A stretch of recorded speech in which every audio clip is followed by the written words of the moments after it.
সাধুবাদ কৰি ধন্যমাৰ প্ৰতিমতি উত্তম তোমাৰ পুছিল হাতীটো কথা সংসাৰতে সাৰ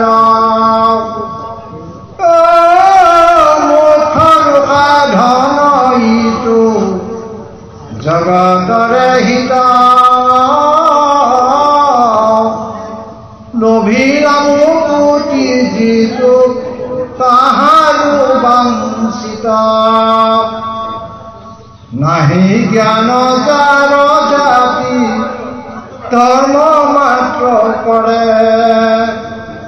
নিতে বলি বিশ্ব পঞ্চাহ যজ্ঞ আচৰে তাহাৰ সূত্ৰব্য কথা আছে অসংখ্যাত হৰি মুখৰ হৈ ব্যৰ্থে আয়োপাত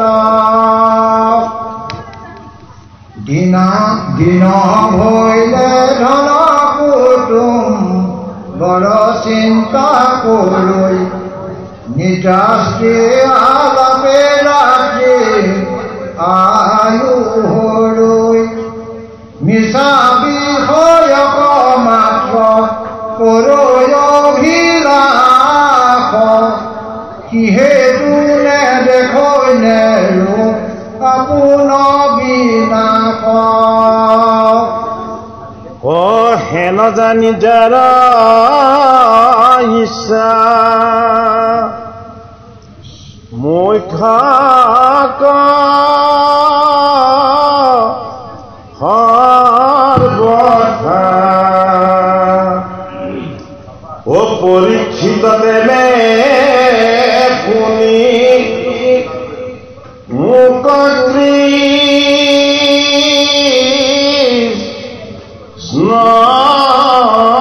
কথা ও দিব্যচিত কৃষ্ণ নাম কীৰ্তনত ঈশ্বৰে পাদ পদ্ম স্মৰিবে মনত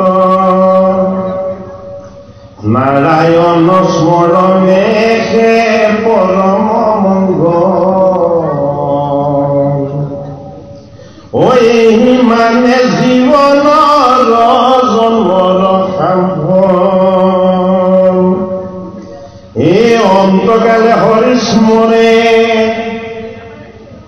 যিটো ভাই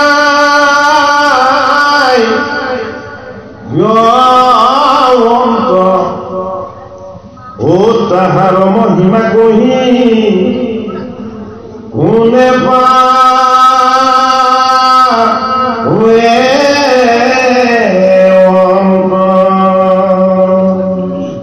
ও যিটো ব্ৰহ্মময় দেখৈ জগত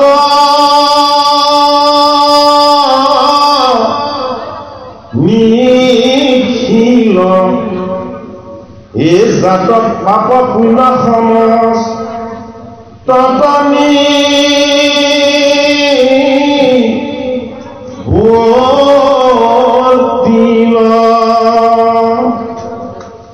এই হৰিৰ কথাত তাৰ ৰূপী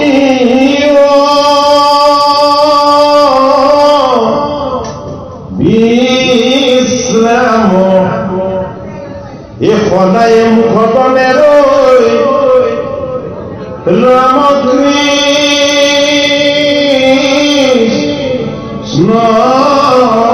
নাম বুলিবাও পূৰ্ব কিনো কহিলা হামনি ঐ ইটো কথা একো পুৰুষতো নতো শুনি এ শুনা সাৱধানে ইয়াৰ নিকটি উত্তৰ ঐ ইটো মহাভাগৱত শাস্ত্ৰ বৈকুণ্ঠ এই আত্মহাধৰ্ম একে নামে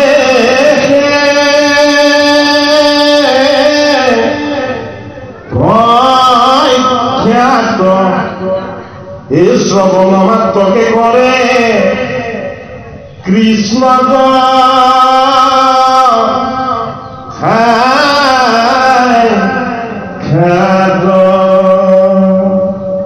পূজা নমস্কাৰ ধ্যান সমস্তে দুষ্কৰ হৰি গুণ নাম ধৰ্ম মহাসুখকৰ অস্তি বাল্য বিদ সমস্তৰে অধিকাৰ অচনালকো কৰে নামে দেখনে উদ্ধাৰ এই দাপৰ যুগত মই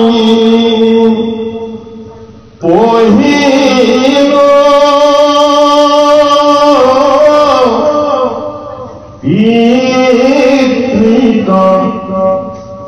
এই তুমি মহাবৈষ্ণৱত কৰিব বিদিত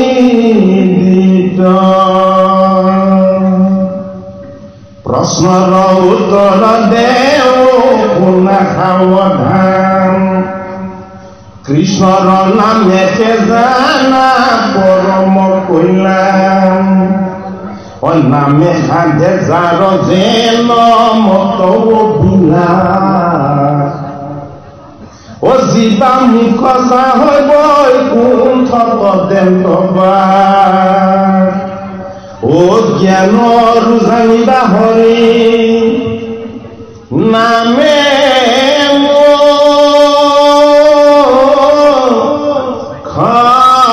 ফল ও নাহি জ্ঞান মত পৰে পৰম মঙ্গল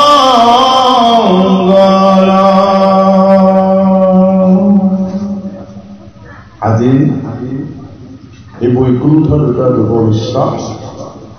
সেই কৃপালু গুৰুমূৰ্তি ভকত বৈষ্ণৱ আই শিশু সমস্ত আপোনাকৰ সমস্তৰ চৰণত আমি ভক্তিপূৰ্ণ কিমান কৰিছোঁ। ভাগৱত কোনে জানে? ভাগৱত যি জানে সেয়া ভগৱান। আমি কোনেও ভাগৱত জানি শেষ কৰিব নোৱাৰো কেতিয়াও। যিহেতু ভাগৱত ভগৱানৰ বাৰমৰ নদী,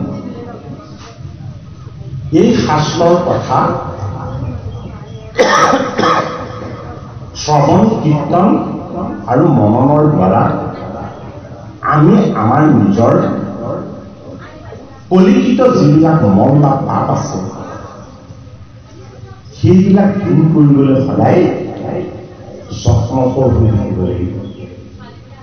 আজি আপোনালোক সকলো কৃপালু ভকত বৈষ্ণৱৰ চৰণত আমি সেৱা ধৰিবৰ নিমিত্তে ইয়ালৈ আহিছোঁ আৰু পদে আমাক যি অকণমান কৈছে তাৰ লগত সংগতি ৰাখি আমি দুই এষাৰ কথা ব্যক্ত কৰিব বিচাৰিছোঁ। যদি আমাৰ কিবা অজানিতে অপৰাধ হয় আপোনালোকে মৰিখন কৰিব। ভাগৱতৰ প্ৰথম স্কন্ধ গংগাৰ পাৰলি শুকদেৱ গুৰু ভগৱান যেতিয়াই আহি উপগত হল, শুকদেৱৰ চৰণ সোণৰ পাত্ৰত জল আনি পৰীক্ষিত নৃপতিয়ে যেতিয়া ঘূৰালে, মস্তকত সুবৰ্ণৰ আসন আনি যেতিয়া গুৰুক আসনত বহুৱালে আৰু গুৰুজনৰ চৰণৰ ফালে চাই পাণ্ডৱৰ নাতি পৰীক্ষিতে গুৰুক বন্দনা কৰিলে। গুৰুক বন্দনা কি বুলি কৰিলে যে ভগৱান কৃষ্ণৰ যি অনন্য ৰূপ, আয়তন নেত্ৰ, কমল লোচন, অধৰ অৰুণ, অধৰ চৰণ, অধৰ অৰুণ নখপান্তি, অকুঞ্চিত কেশ, ইহত ইহত হাঁহি, যেন গোটেই গংগাৰ পাৰখনত শুকৰ দেহৰ কান্তি আৰু জ্যোতিয়ে উজ্বলাই তুলিছে। পৰীক্ষিত দ্বিপদীয়ে শুকৰ চৰণত শৰণ ললে। হে মোৰ পুণ্য, মই কায় বাক্য মন এক কৰি মই আপোনাৰ চৰণত আশ্ৰয় লৈছো। আপুনি মোক উদ্ধাৰ কৰক। পৰীক্ষিতৰ প্ৰথম প্ৰশ্ন আছিলে যে মুমুক্ষু জীৱই কেনেদৰে সদ্গতি লাভ কৰিব, আৰু সপ্তম দিৱসতে মৃত্যুৰ অভিসম্পাত লাভ কৰা এই পৰীক্ষিতে কি কৰ্মৰ দ্বাৰা ঋষিৰ অভিশাপৰ পৰা নিবৃত্তি লাভ কৰিব।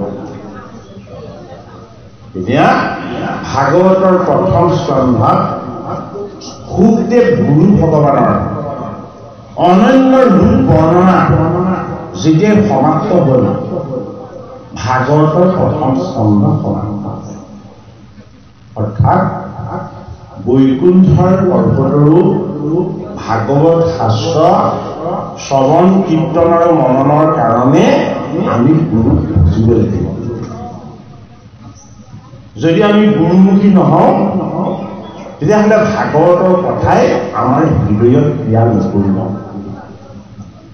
প্ৰথম আমি নিৰ্গুণস্থিত গুৰুক ভজি গুৰুৱে দিয়া যি ঈশ্বৰ জ্ঞান, এই ঈশ্বৰ জ্ঞানৰ লগত আমাৰ পৰিচয় হ'ব লাগিব।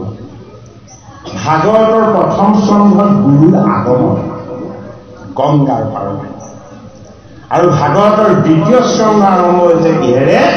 মহাভাগৱত ধৰ্মকথনে। নিৰ্গুণস্থিত গুৰু শুকদেৱে তেওঁক শৰণ লোৱা শিষ্য পৰীক্ষিত যি জ্ঞান তত্ত্ব কথা দান কৰিলে, এই জীৱন পৰীক্ষা দি থকা জীৱৰূপী পৰীক্ষিত নিগতি উদ্ধাৰ হৈ যাব, সেই কথাই প্ৰথম আৰম্ভ কৰিছে। কি বুলি কৈছে? যে তুমিতো মোক অতি ৰহস্যপূৰ্ণ গুৰুত্বপূৰ্ণ প্ৰশ্ন কৰিছা যে তুমি কৃষ্ণৰ চৰণ হৃদয়ত ধাৰণ কৰি তুমি মোক যি প্ৰশ্ন সুধিলা, আৰু ময়ো মোৰ ভগৱান কৃষ্ণৰ চৰণ মই হৃদয়ত ধাৰণ কৰি এতিয়া তুমি সোধা প্ৰশ্নৰ উত্তৰ দিম। শুকদেৱে কৈছে, ধন্য নৰ প্ৰতিমতি উত্তম তোমাৰ বুজি নহয় যিটো কথা সংসাৰত দেখা। তুমি যিটো কথা সুধিলা, সেই কথাটো এই ভৱ সংসাৰৰ ভিতৰত আটাইতকৈ সাৰ কথা। মুখ্যটো সাধন কিন্তু জগতৰে হিত, লভিলা মুকুতি যিটো তাহাত পাইছো। তুমি সোধা প্ৰশ্নৰ উত্তৰৰ দ্বাৰা এই জগতৰ হিত সাধন হ'ব, আৰু জীৱই মুক্ত লাভ কৰি সদ্গতি লাভ কৰিব। আৰু মুকুতি বাঞ্ছা নকৰিলেও তুমি মোক যি প্ৰশ্ন সুধিছা, এই প্ৰশ্নৰ দ্বাৰা জীৱৰ মুখ্য সুখৰ আনন্দ লাভ হ'ব। নাহি জ্ঞান যাৰ জাতি ধৰ্ম মাত্ৰ কৰে, নিজে বলি বিশ্ব মাংস যজ্ঞ পাছ কৰে। যে যিসকলৰ জ্ঞান নাই, যিসকলৰ জন্মসূত্ৰে উন্নত জাত নাই, যিসকলে কেৱল তথাকথিত নামত ধৰ্ম আচৰণ কৰি আহিছে, ধৰ্মটো শাস্ত্ৰসন্মত হয় বুলিও পোকে কোৱা নাই, নহয় বুলিও কোৱা নাই, তথাকথিত বুলি কৈছে। যিটো পালন কৰি আহিছে যে নিজে বলি বিশ্ব পাঞ্চ যজ্ঞ পাছ, যে পঞ্চ প্ৰকাৰৰ যজ্ঞত তেওঁলোকে আচৰণ কৰি আহে। তাহাৰৰ সুতব্য কথা আছে অসংখ্যাত। তেওঁলোকৰ দ্বাৰা শুনিবলৈ পোৱা কথা বা শুনি পোৱা কথা বহুতখিনি আছে, অসংখ্যাত আছে। কিন্তু হৰি বিমুখৰ আহিবা, সেই ভকতিত যদি হৰি সংযুক্ত হোৱা নাই, পঞ্চ প্ৰকাৰৰ যজ্ঞ কৰি জীৱমুক্তিৰ কাৰণে যিসকলে চেষ্টা চলাই আছে, তেওঁলোকৰ এনেই বৃথা বা মিছাতে আয়ু ক্ষয় হৈ আছে।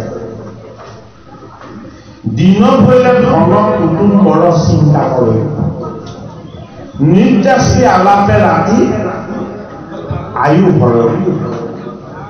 যিসকলে নিজে বলি বিশ্ব পাঞ্চযজ্ঞত আচৰে। আমাৰ জীৱনত 5টা বদ অভ্যাস আমি ত্যাগ কৰিব লাগিব, কিন্তু তাকে নকৰি আমি যদি 5 প্ৰকাৰৰ বলি দিওঁ, ধৰ্ম আচৰণ কৰিছো বুলি, তেতিয়াহ'লে তেনেধৰণৰ কৰ্মতে আমাৰ ধৰ্ম সাধন নহ'ব বুলি কৈছে। মিছা বিষয় অকমাত্ৰ কৰৈ অভিলাষ, সিহেতু নেদেখৈ নৰে আপোনাৰ দিনা। নিজৰ সুখৰ কাৰণে কৰা যিখিনি কৰ্ম, নিজৰ বিষয় সুখৰ ভোগৰ বন্ধনৰ কাৰণে কটাই থকা যিখিনি সময়, সেই সময়খিনি মিছাতেই পাৰ হৈছে, বৃথা হৈছে বুলি শুকদেৱে পৰীক্ষিতত জনাইছে। হেন জানি যাৰ ইচ্ছা মুখ্য প্ৰসৰ কথা, পৰীক্ষিতত এনে শুনি কৃষ্ণ কথা। যিসকলে 5 প্ৰকাৰৰ যজ্ঞৰ দ্বাৰা ঈশ্বৰ সেৱা কৰিছো বুলি ভাবি আছিলে, সেই সকলোবোৰ কৈছে যে সেই পৰীক্ষিত নিবলি এই সকলো এক হৈ এতিয়া প্ৰত্যেকজনে কৃষ্ণৰ কথা শ্ৰৱণ কৰে। কৃষ্ণৰ কথা শ্ৰৱণ কৰা, দিবে চিত্ত কৃষ্ণ গুণৰ নামৰ কীৰ্তন কৰা, কৃষ্ণৰ একে পাদপদ্ম স্মৰিবে মনবা। পৰীক্ষিত নিগতিক গুৰু ভগৱান শুকদেৱে তেওঁ সোধা প্ৰশ্নৰ উত্তৰত তেওঁ যিটো প্ৰথম পৰামৰ্শ দিছে, সেই পৰামৰ্শটোৱে হ'ল যে তুমি চিত্তটো কৃষ্ণ গুণ নাম কীৰ্তনত দিবা। মনৰ কেইবাটাও স্তৰ আছে, মন, বুদ্ধি, চিত্ত, অহংকাৰ। এইবিলাক মনৰ স্তৰ। মন শুদ্ধ কৰিবৰ কাৰণে সাধনা কৰিব লাগিব। মন শুদ্ধ কৰিবৰ কাৰণে যি সাধনা কৰা হয়, তাক কোৱা হয় শুদ্ধ বুদ্ধি বুলি। এই শুদ্ধ বুদ্ধিৰ দ্বাৰা মনটো যেতিয়া পবিত্ৰ হয়, তাক কোৱা হয় চিত্ৰ। মনৰ শুদ্ধতাটো কোৱা হয় কি বুলি? চিত্ৰ বুলি। আৰু মন যদি প্ৰকৃত অৰ্থত শুদ্ধ হয়, তেনেহ'লে গুণময় অহংকাৰবিলাক দূৰ হয়, নিৰ্গুণস্থিত হৈ যায়। এতিয়া পৰীক্ষিত নিগতিক কৈছে দিবে চিত্ত কৃষ্ণ গুণ নামৰ কীৰ্তন। মন বুলি কোৱা নাই, কিন্তু চিত বুলি ক'লে, চিত্ত বুলি ক'লে। চিত্তটো আমাৰ কি কৰিব লাগিব? আমি চিত্তটোৰ কথা অকণমান বহলাই বুজিব লাগিব। মনৰ দেৱতা কোন? মনৰ দেৱতা হ'ল চন্দ্ৰ। আমাৰ মনৰ দেৱতাজনৰ নামটো চন্দ্ৰ। মনৰ মালিক কোন? মনৰ মালিক হ'ল কৃষ্ণ। মনৰ দেৱতা চন্দ্ৰ, কিন্তু মনৰ মালিক ভগৱান কৃষ্ণ। এইটো কাৰণে চন্দ্ৰ কলা আকাৰে 15 দিন বাঢ়িছে, আৰু চন্দ্ৰ কলা আকাৰে 15 দিন কমিছে। চন্দ্ৰ কি? চন্দ্ৰ চঞ্চল।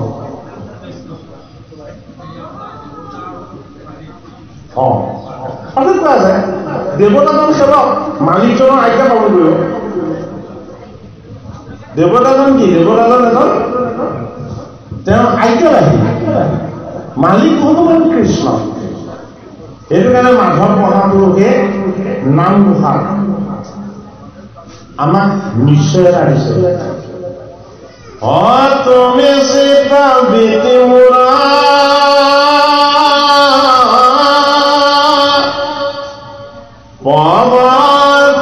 নাৰায়ণ তুমি নাথ মই নাথ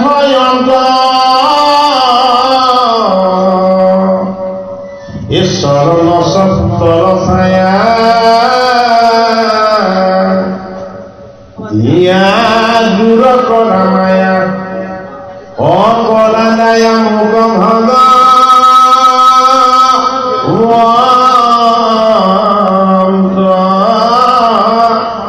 কলা দায়া মুখ ভগ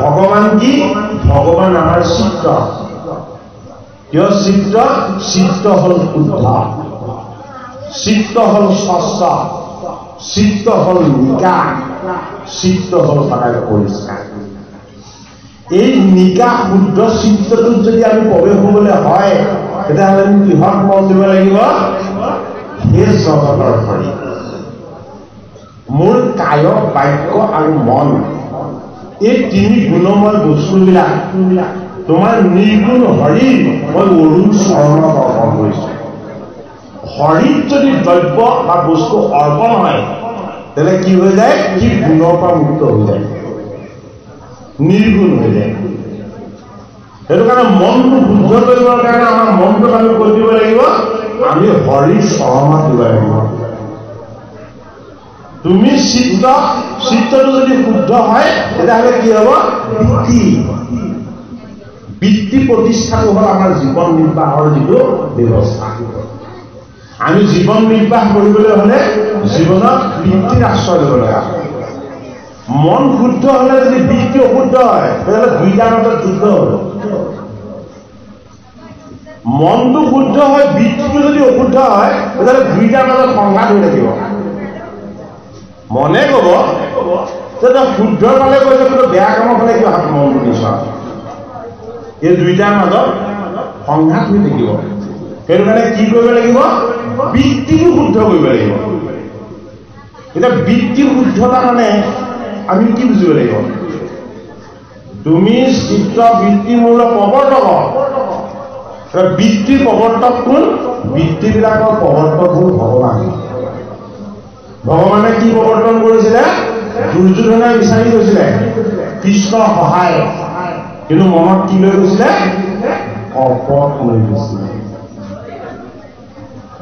মনত কপট লৈ গৈছিলে সহায় বিচাৰি কথা অৰ্জুনেও গৈছে কিন্তু অৰ্জুনে মনত কি লৈ গৈছিলে অৰ্জুনে হৃদয়খন খুলি লৈ গৈছিলে তাৰ কাৰণে ভগৱান কৃষ্ণ লিখানি চৰণৰ কাৰণে তুমি মোক যুদ্ধত সহায় কৰা নকৰা সেইটো কেৱল তোমাৰ সিদ্ধান্ত কিন্তু মই তোমাৰ চৰণৰ স্পৰ্শ ল'বলৈহে ইয়ালৈ আহিছোঁ আৰু দুৰ্যোধন কেলে কৈছে যে শকুনি মামাই মোক পঠিয়াইছে যে কৃষ্ণৰ সহায় লাগিবই এতিয়া কৃষ্ণই তোক এনেকুৱা এটা সহায় দিয়াটো বিচাৰিবি যিটো কোনো কাৰণত পাণ নদে নাথাকে এতিয়া কৃষ্ণই ইমান চালনা কৰিছে চাওক যে দাদা দুৰ্যোধন মই সহায় কৰিম কিন্তু মই অস্ত্ৰ নকৰোঁ যুদ্ধলৈ যাম কিন্তু মই অস্ত্ৰ নকৰোঁ কিন্তু অস্ত্ৰ শস্ত্ৰৰ সৈতে এক ঐক্যহীন সেনা মই দিম তেওঁলোকৰ হাতত অস্ত্ৰ শস্ত্ৰ থাকিব আৰু যদুকুলৰ প্ৰজাসকলো মোৰ সৈতে সমান বলবৃক্ষ মই এক ঐক্যহীন দিম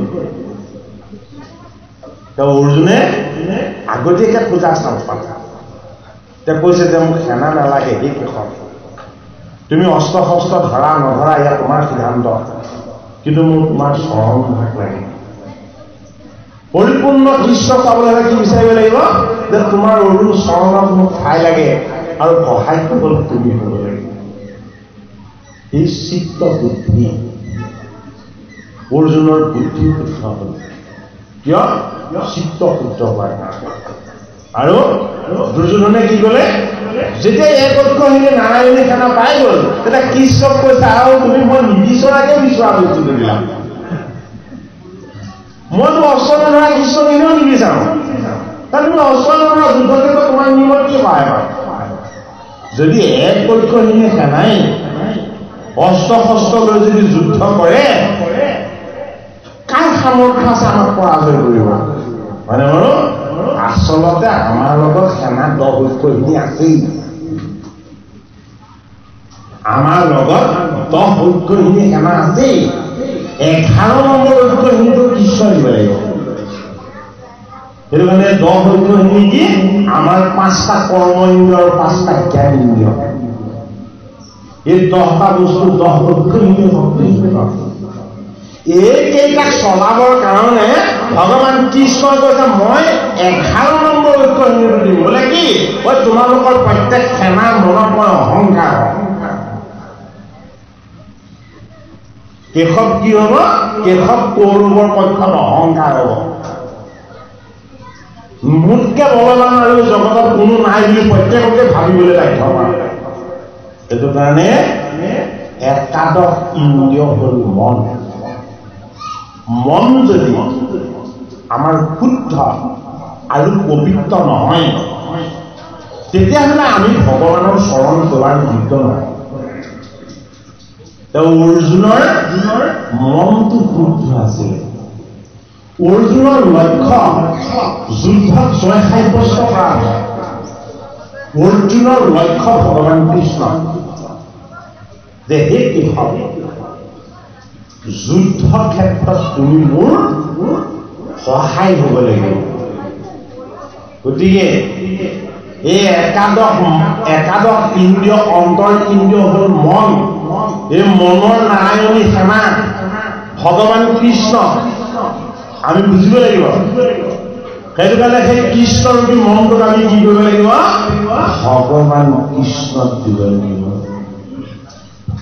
মন মনা ভৱমাদ ভুক্তা মদিউজি মামো নমস্কুৰু মামো এব বৈশ্বসিয়ুক্তা আনম আত্মনা মৎপৰায়ণ হে মুত মাত্ৰ সদা দিয়াম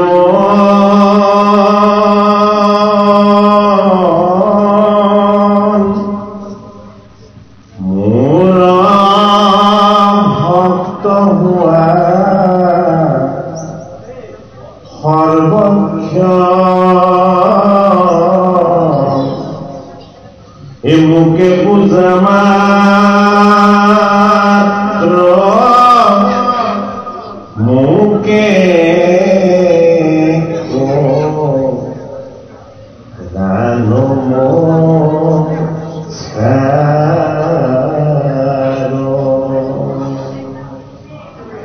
এই তোমাকে পঢ়িলো ততবাণী এই পাইবা সুখে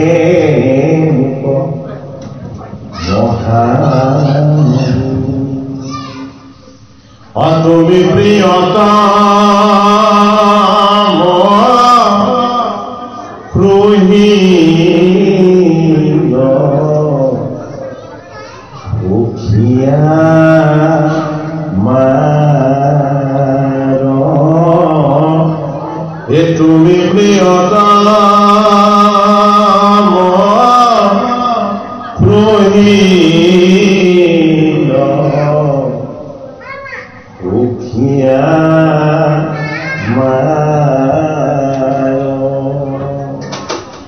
সেয়োগী সমস্তই ভগৱান কৃষ্ণক মন সেইদিনাই দি দিলে যিদিনাখনি সেৱা ভাগৰ দিন কি কৰিব আৰু তেওঁলোকে ভগৱান কৃষ্ণৰ চৰণত মন প্ৰাণ সেইদিনাই অৰ্পণ কৰিছে যিদিনাখন ভকতৰ চৰণ সেৱাৰ যোগেদি ভগৱান কৃষ্ণৰ আশীৰ্বাদ শিৰত কমল লাগিছে গতিকে আমি প্ৰথম কি দিব লাগিব আমাৰ মনটো দিব লাগিব বলি তিনি পদ বিচাৰিছিলে বামন বলি তিনি পদ বিচাৰিছে তিনি পদটো কি কায় বাক্য আৰু মন এই তিনি পদ গতিকে আমি ভগৱানৰ চৰণত ধূপ চাকি তেল কলিতা মাহ প্ৰসাদ দ্ৰব্য কাৰণ যিমান অৰ্পণ নকৰোঁ কিয় যদি আমাৰ লগত এই তিনিপদ দ্ৰব্য যদি তেওঁ চৰণত অৰ্পণ নহয় ভগৱান সন্তুষ্ট নহয় তুমি মোক দ্ৰব্য কাৰণে কি প্ৰয়োজন আছে প্ৰথম তোমাক লাগিব ক'ত লাগিব মোৰ চৰণত লাগিব মোৰ চৰণৰ চৰ্ত ছায়াত যদি তুমি প্ৰথমতে নিজে ঠাই নিবিচৰা তেতিয়াহ'লে মোৰ ভকতৰ সেৱা কৰিবলৈ মই তোমাক কিয় চান্স দিম সুখে পাণ্ডৱৰ নাতি পৰীক্ষিত ঈশ্বৰ জ্ঞান হে নিৰ্বদী তুমি পঞ্চযজ্ঞৰ কথা চিন্তা কৰিব নালাগে নিৰ্যজ্ঞ জ্ঞান যজ্ঞ এনেকে 5 প্ৰকাৰৰ যজ্ঞ আছে এই যজ্ঞ গুণময় নহয় নিৰ্গুণচিত হ'ব পাৰে যদিহে আমাৰ উদ্দেশ্য হৰি সেৱা হৈ যায় আমি ভগৱানক প্ৰত্যক্ষভাৱে দেখা পাম জানো দাপৰৰ অন্তত কলি আগমন হোৱাৰ লগে লগে ভগৱান কৃষ্ণ উদ্ধৱ কৈ দিলে বোলে কি মই ভাগৱতত প্ৰৱেশ কৰি গলো যদি তুমি মোক বিচাৰিবলৈ হয় ভাগৱতত বিচাৰিব লাগিব গীতাত বিচাৰিব লাগিব তোমাৰ দৰে ভকতৰ মাজত বিচাৰিব লাগিব তুমি আৰু মোক গুণময় ৰূপত কেতিয়াও দেখা নেপাবা গতিকে আমি প্ৰতি জীৱক আমি ঈশ্বৰৰ অংশ বুলি ধ্যান কৰিব লাগিব কাৰো প্ৰতি লাগিলে আমাৰ লগত বিৰুদ্ধাচৰণ আৰু শত্ৰুতা কৰক সেইজনৰ প্ৰতিও হৃদয়খন সদায় পবিত্ৰ কৰি ৰাখিব লাগিব কিয় কৰ্তাজন হ'ব লাগে দুৰ্যোধনৰ হৃদয়ত কৃষ্ণ অহংকাৰ হৈছিল ধৃতৰাষ্ট্ৰৰ হৃদয়ত কৃষ্ণ অভিজ্ঞা হৈছিল গান্ধাৰীৰ হৃদয়ত কৃষ্ণ কি হৈছিলে মায়া আৰু মোহৰ ঢাকনি হৈছিল শকুনিৰ হৃদয়ত ভগৱান কৃষ্ণ দুষ্টবুদ্ধি হৈছিল আৰু পাণ্ডৱৰ হৃদয়ত ভগৱান কৃষ্ণ কি হৈছিলে ঈশ্বৰ বুদ্ধি হৈছিল ধৰ্ম আত্মা সদায় দৃষ্টি কেতিয়াও অস্থিৰ নহয় কুন্তীৰ জ্যেষ্ঠ পুত্ৰ যুধিষ্ঠিৰ কোনোদিন অস্থিৰ নহয় পাহাত হাৰিলত সকলোৱে কান্দিছিলে সৰ্বশান্ত হৈ গ'ল বুলি প্ৰত্যেকে বিষাদগ্ৰস্ত হৈ মুকবধি হৈছিলে যুধিষ্ঠিৰে ধৈৰ্য ধৰি ভগৱান কৃষ্ণৰ চৰণ চিন্তা কৰিছে এই কিহৰ এয়াই পাহাৰ এই সংসাৰৰ মায়ামোহৰ পাশত বন্দী হৈ মই মোৰ ধৰ্ম কৰ্ম ন্যায় নীতি সদাচাৰ বুদ্ধি আত্মদৰ্শন সমস্তখিনি হেৰুৱাব লগা হ'ব এই মায়াৰ পাহাৰৰূপী পাহাৰখন দুষ্ট বুদ্ধিৰ শকুনিৰ লগত তুমি মোক খেলিবলৈ আনিবা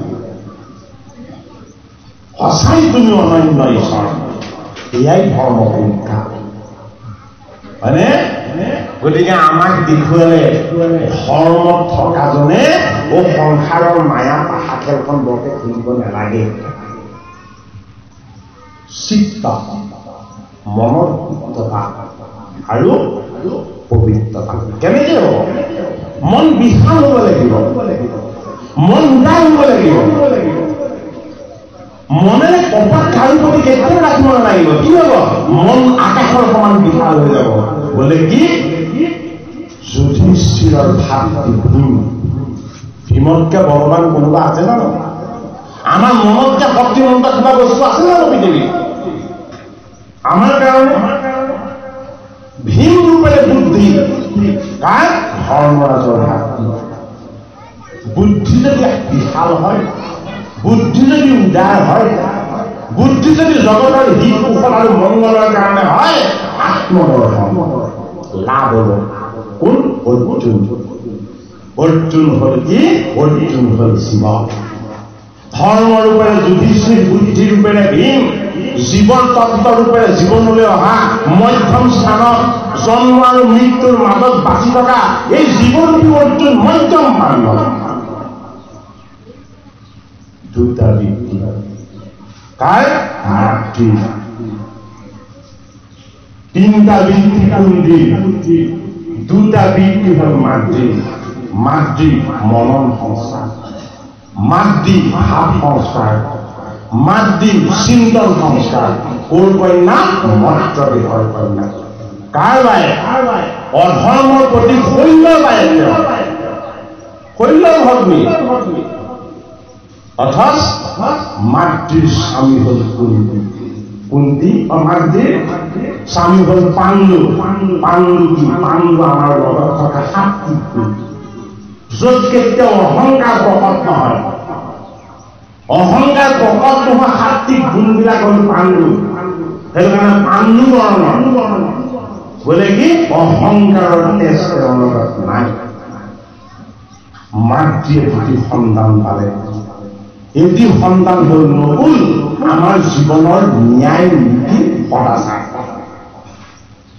জীৱনত যদি ন্যায়শীল কৰি ল'ব নোৱাৰো সদাচাৰী কৰি ল'ব নোৱাৰো মানে নীতি পৰায়ণ কৰি ল'ব নোৱাৰো তেতিয়াহ'লে এই জীৱন নষ্ট হ'ব আৰু জগতত আটাইতকৈ শ্ৰেষ্ঠ বস্তু সত্য আৰু সত্যৰ আশ্ৰয় হ'ল কি ন্যায় য'ত অন্যায় আছে তাত সত্য কেতিয়াও প্ৰতিষ্ঠা নহয় গতিকে ন্যায় নীতি আৰু সদাচাৰ আটাইতকৈ সুন্দৰ সেইটো কাৰণে পঞ্চপাণ্ডৱৰ ভিতৰত আটাইতকৈ ধুনীয়াজনৰ নাম হ'ল নকুল গতিকে আমাৰ জীৱনৰ সৌন্দৰ্যখিনি সুন্দৰতাখিনি আমি সাক্ষাৎ কৰিব লাগিব কাৰ দ্বাৰা ন্যায় নীতি আৰু সদাচাৰৰ দ্বাৰা এইখিনিৰ যেতিয়া আশ্ৰয় হ'ব আমাৰ জীৱন হ'ব সৎসংগ আমাৰ জীবন হব সহিষ্ণু আমাৰ জীবন হব ধৈৰ্যশীল আমাৰ জীবন হব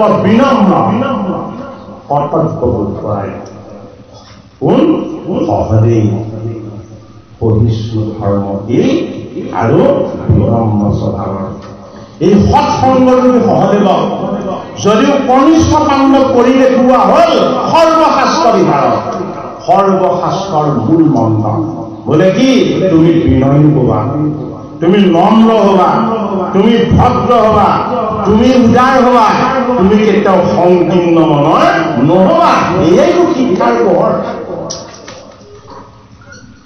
মন্মনা ভৱন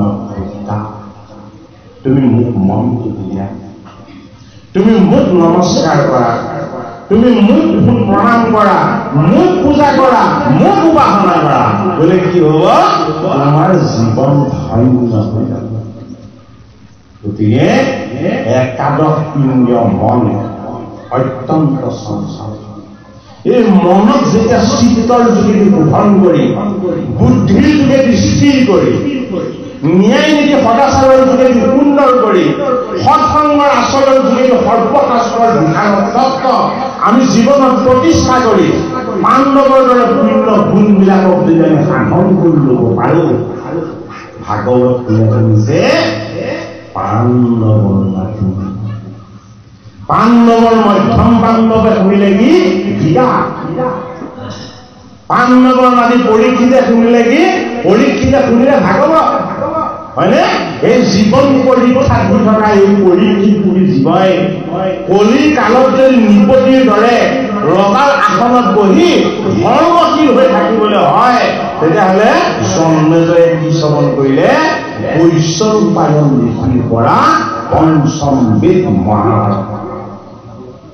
মহাভাৰতত থকা ন্যায় নীতি সদাচাৰ আৰু সত্যপুত্ৰ ধৰ্ম এইখিনি আমি জীৱনত কি কৰিব লাগিব বৰণ কৰিবলৈ যত্ন কৰিব লাগিব খুব আমাৰ আত্মা পৰীক্ষিত আমাৰ জীৱন মুখ্য সাধনৰ এখন দুৱাৰ ব্যৱস্থা সেইটো কাৰণে এই জীৱন কি এই জীৱন হল হৰিয়ে দিয়া এটা সুযোগ ভগৱানে দিয়া এটা চান্স।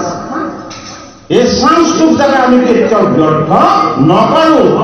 নিগুণস্থিত আত্মাৰূপীকে গংগাৰ পাৰত নিত্যৰত হৈ হৰি গুণ গাই গাই পাণ্ডৱৰ নামী পৰীক্ষিত অমৃতময় ভাগৱত ঘটিছে। বোলে কি তুমি কৃষ্ণৰ চৰিত্ৰ শ্ৰৱণ কৰা, তুমি কৃষ্ণৰ নাম শ্ৰৱণ কীৰ্তন কৰা। বোলে কি কৃষ্ণতকে আনন্দময়, কৃষ্ণতকে ৰসময়, কৃষ্ণতকে শ্ৰেষ্ঠ বস্তু আৰু ভগৱান কৃষ্ণৰ নামতকে একোৱেই উদ্ধাৰকাৰী বস্তু এই জগতত নাই। পৰীক্ষিতে কৈছে, মই কোনো লোকত কোনো পুৰুষত মই এই কথা শুনা নাই।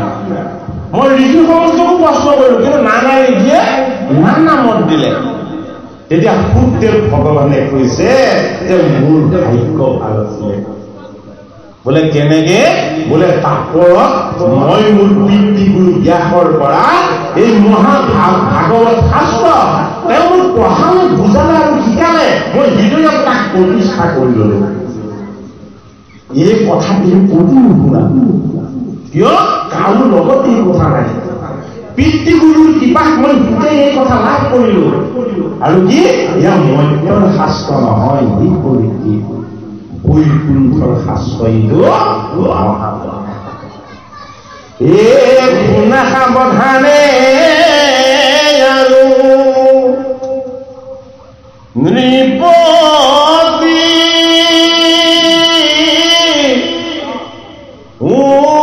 উত্তৰ ইটো মহাভাগৱত শাস্ত্ৰ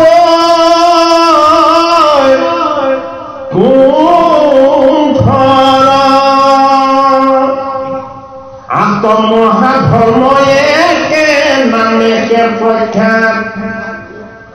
এ শ্ৰৱণ মাত্ৰকে কৰে কৃষ্ণক সাক্ষাৎ। এতিয়া শুকৰ ৰূপটো কেনেকুৱা আছিলে? পৰীক্ষিতে কৃষ্ণৰ সৈতে একে উঠি গৈছিলে। কিয়? পৰীক্ষিতে শুকক এইটো কাৰণে কৃষ্ণৰ দৰে লিখিছিলে, শুকে হৃদয়ত কৃষ্ণ মূৰ্তি প্ৰতিষ্ঠা কৰিছিল।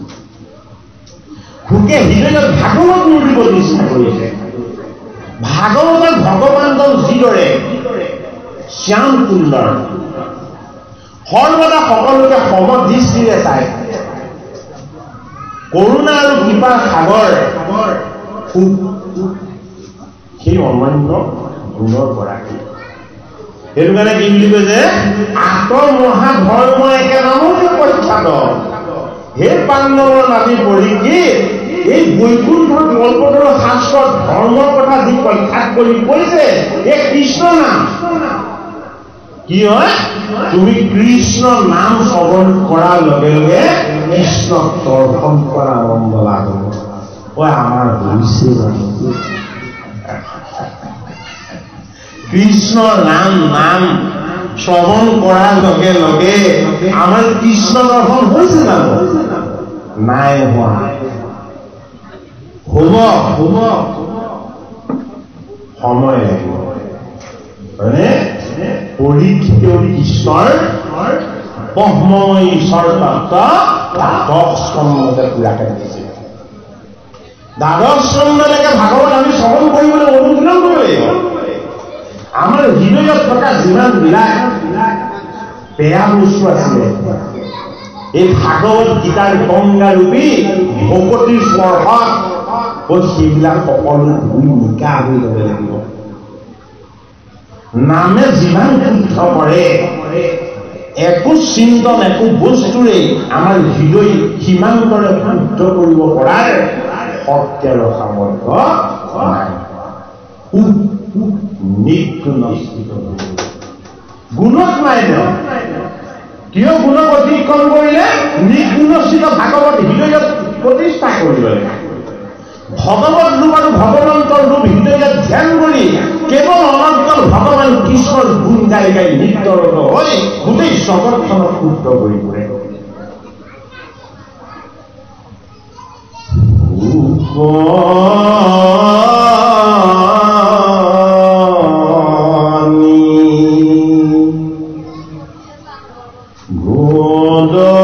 গোদতি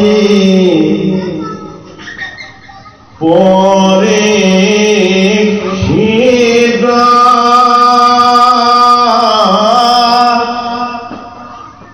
যদি আমি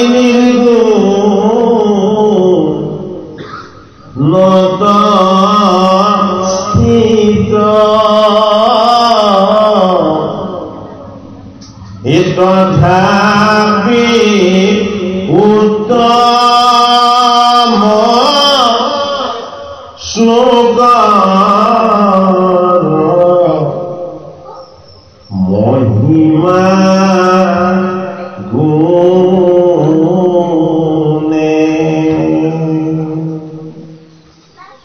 বৎস ভৈলবাৰ মুৰচিত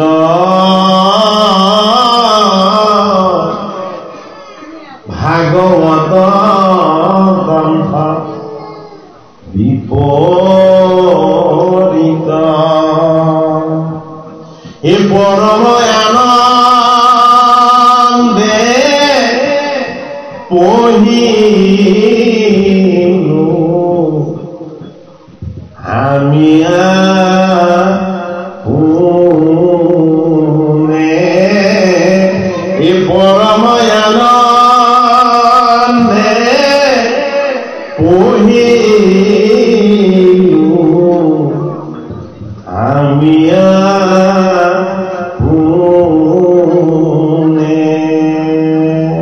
পৰীক্ষিত নিৰ্গুণস্থিত সেইদিনা হৈছে যিদিনাখন পৰীক্ষিতে পূৰ্বৰ চৰণৰ আশ্ৰয় লয় তাৰ আগলৈকে পৰীক্ষিত গুণস্থিত আছে গুণস্থিত হৈ থাকিলে জীৱই কি কৰে কান্ধত বৃত্তি প্ৰতিষ্ঠাৰ ধনু লয় হয়নে লোভ মোহ কাম ক্ৰোধৰ ফলবিলাক পিঠিত তোমাক লয় আৰু সংসাৰ বনত নিজৰ পাছে পাছে দৌৰি থাকে এয়া হ'ল পৰীক্ষিতৰ নিগয়া যাত্ৰা এই নিগয়া যিমানে বেছিকে কৰিব সিমানে অন্তৰখন কি হয় অন্তৰখন পাপেৰে ভৰপূৰ হয় যি পাণ্ডৱে ঋষিৰ মাজত ভগৱান কৃষ্ণক দেখা পাইছিলে সেই পাণ্ডৱৰ নাতিয়ে ঋষিজনক গৈ জল নাপায় কটু বাক্য প্ৰয়োগ কৰিছিলে সিমানেও ওলা নাছিলে আকৌ মৰা সাপ এটা আমি গলত নেৰে উপকৃত কৰিছে হয়নে বাৰু গতিকে আমাকো শিকাইছে যদি আমি মায়াৰ ভ্ৰমৰ ফালে কামনা বাসনাৰ ফালে আমাৰ মনটোক যদি আমি বেছিকে দৌৰাও তেতিয়াহ'লে আমাৰ এই জীৱন কি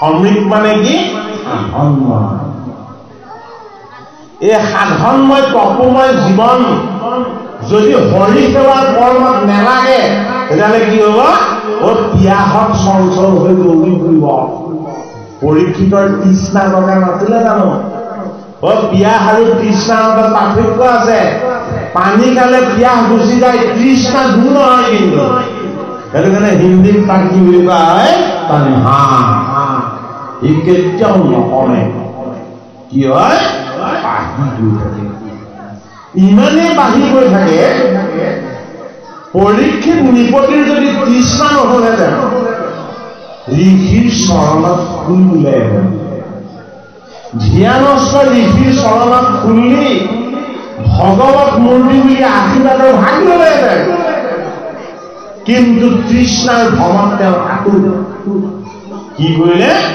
ঋষিক কটু বাক্য প্ৰয়োগ কৰিলে গতিকে কটু বাক্য আমাৰ নিজৰ সঞ্চিত পাপ যিমানে আমাৰ বাক্য বচন বেয়া হ'ব কটু হ'ব কঠোৰ হ'ব সিমানে আমাৰ পাপ সঞ্চয় হ'ব এই কটু বাক্যই কি কৰে এই সমৃদ্ধময় সাধনময় এই দেহটো উপবিত্ৰ কৰে এই উপবিত্ৰতাটো কি এই উপবিত্ৰতাটো হ'ল মৰা সাপ গতিকে শ্ৰমিকৰ গলত মৰা সাপ পৰীক্ষিতে মিলিয়ালে প্ৰথম ভুল মায়াৰ ভ্ৰান্তিৰে তৃষ্ণাত আতুৰ হৈ সংসাৰ বনত মায়াবিক ধৰিবলৈ যোৱাটো পৰীক্ষিত কৰিব লাগিব দ্বিতীয় ভুল ঋষিক কটুবাক্য প্ৰয়োগ কৰি পাপ সংশয় কৰাটো। তৃতীয় ভুল শ্ৰমিকময় সাধনময় ঋষিজনৰ শুদ্ধতা অপবিত্ৰ মৰা সাপ মেৰুৱাই অসুচি কৰাটো ধৰ্মৰ প্ৰথম পদ। কোনে কৰে? যি কৰে সেয়া কৰে। ধৰ্মৰ দ্বিতীয় পদ কি? সুচিতা তপময় সাধনা কায় বাক্য মন শুদ্ধ। পৰীক্ষিতে কি কৰিলে? সুচিতা নষ্ট কৰিলে। দ্বিতীয় পদ হয়নে? তৃতীয় পদ ধৰ্মৰ কি? দয়া আৰু দান। পৰীক্ষিতে দেখুৱালে কি? মায়াৰ ভ্ৰম। ঋষিৰ পুত্ৰই দেখুৱালে কি? দয়া নাই, ক্ষমা নাই।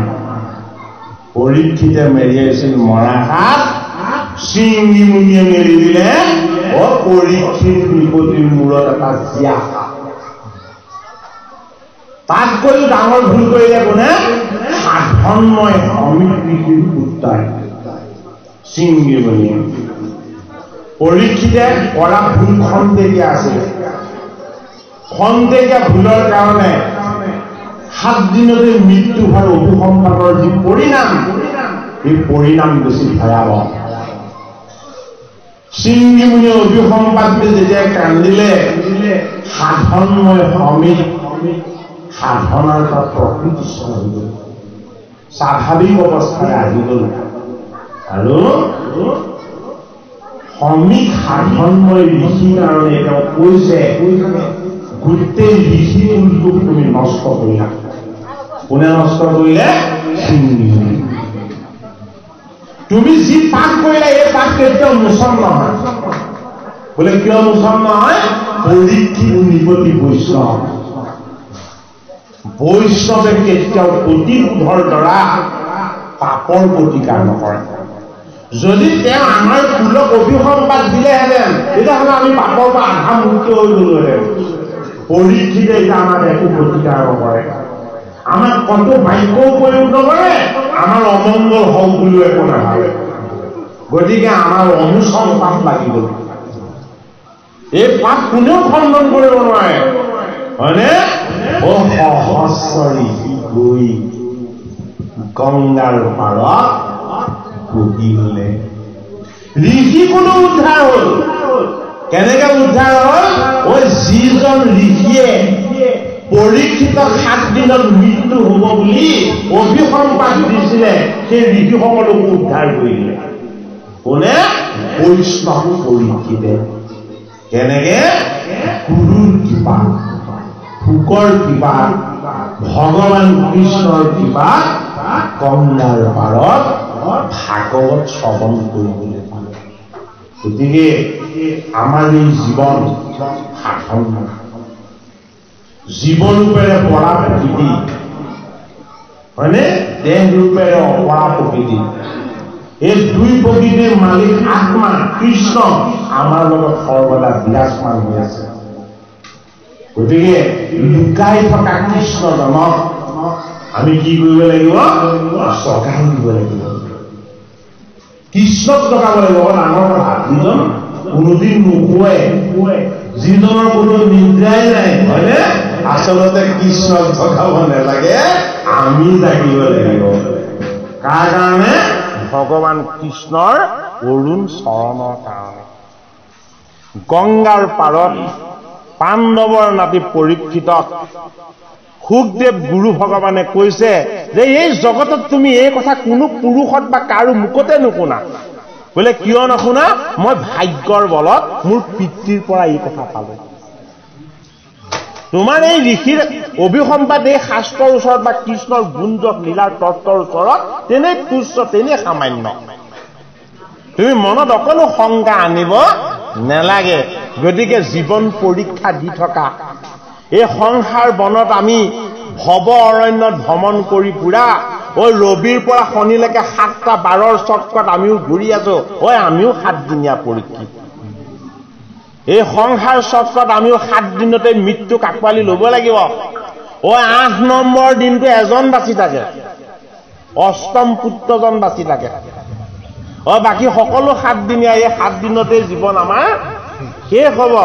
অষ্টম পুত্ৰ হ'ল কৃষ্ণ। কৃষ্ণই 8 নম্বৰ দিনটোত কাৰ লগত থাকে? অকলে থাকে, কোনো নাথাকে তেওঁৰ লগত। গোটেই জগতৰ জীৱ জড় প্ৰকৃতি সমস্তখিনিক সংহাৰ কৰি, সমস্তক তেওঁ উদৰত ধাৰণ কৰি, যোগনিদ্ৰাৰ দ্বাৰা তেওঁ হিৰণ্যগৰ্ভ ৰূপত অনন্ত শয়ন কৰে। এই 8 নম্বৰ দিনটোৱে হ'ল হৰিৰ অনন্ত শয়ন। এই অনন্ত শয়নত যোগনিদ্ৰাত জগতৰ হৰি কিমান দিন আনন্দেৰে থাকে তাৰ কোনো সীমা সংখ্যা নাই। নাসিকাৰ ৰন্ধ্ৰেৰে শ্ৰুতি স্মৃতি আৰু বেদগণ প্ৰকাশ হৈ হয়নে ভগৱান কৃষ্ণক স্তুতি কৰি থাকে। সেই স্তুতিৰ আনন্দ ভগৱান কৃষ্ণই অকল হৰেই অনুভৱ আৰু উপভোগ কৰি অনন্তকাল যোগনিদ্ৰাত তেওঁ সাধনময় হৈ থাকে। গতিকে আমাৰ জীৱন এটা ধূলিকণা। আমাৰ জীৱনৰ সময় 7 দিনীয়া নহয়, মাত্ৰ 2 দিনীয়া।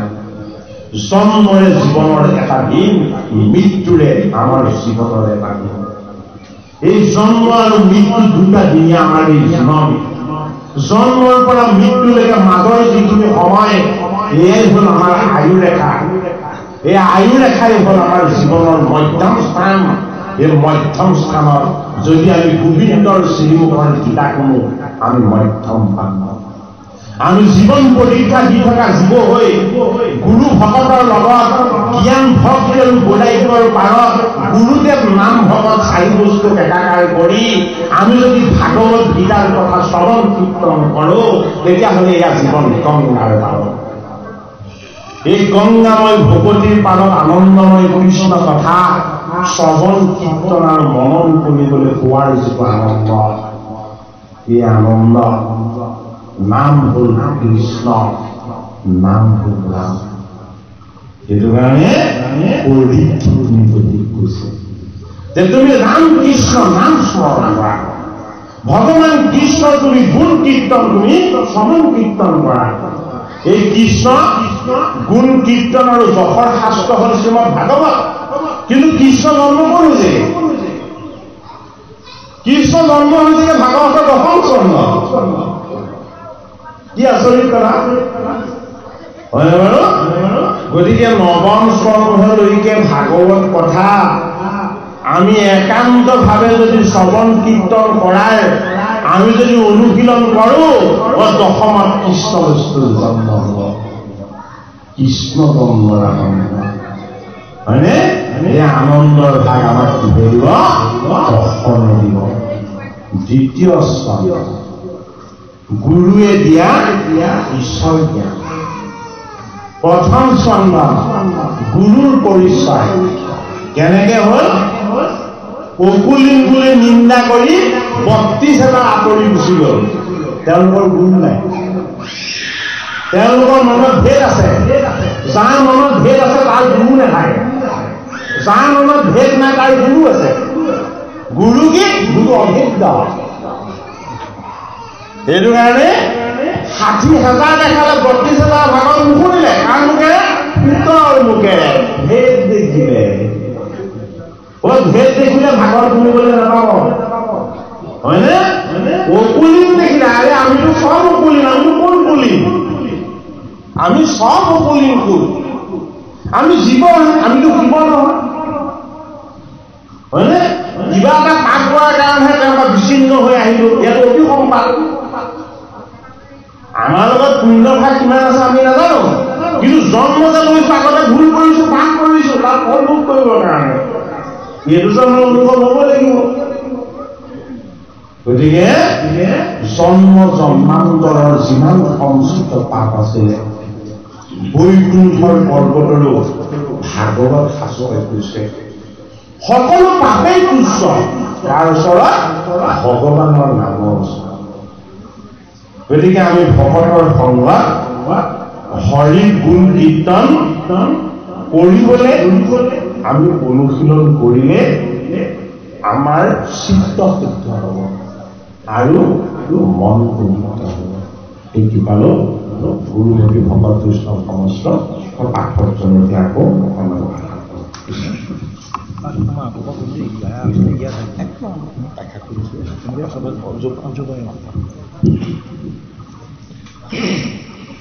চাৰিও বেদৰ সাৰ এহিহে নিশ্চয় জানি পৰীক্ষিত তুমি তেজেও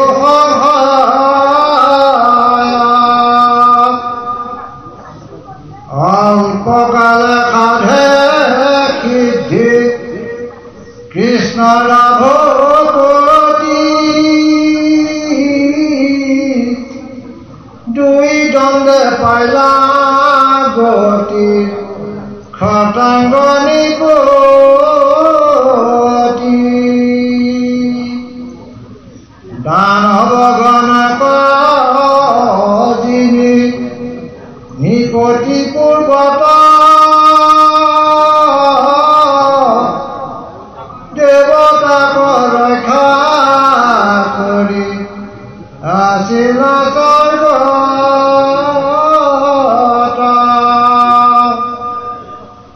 দেৱভাৱে বোলে বহাৰ লোৱা মহিপাল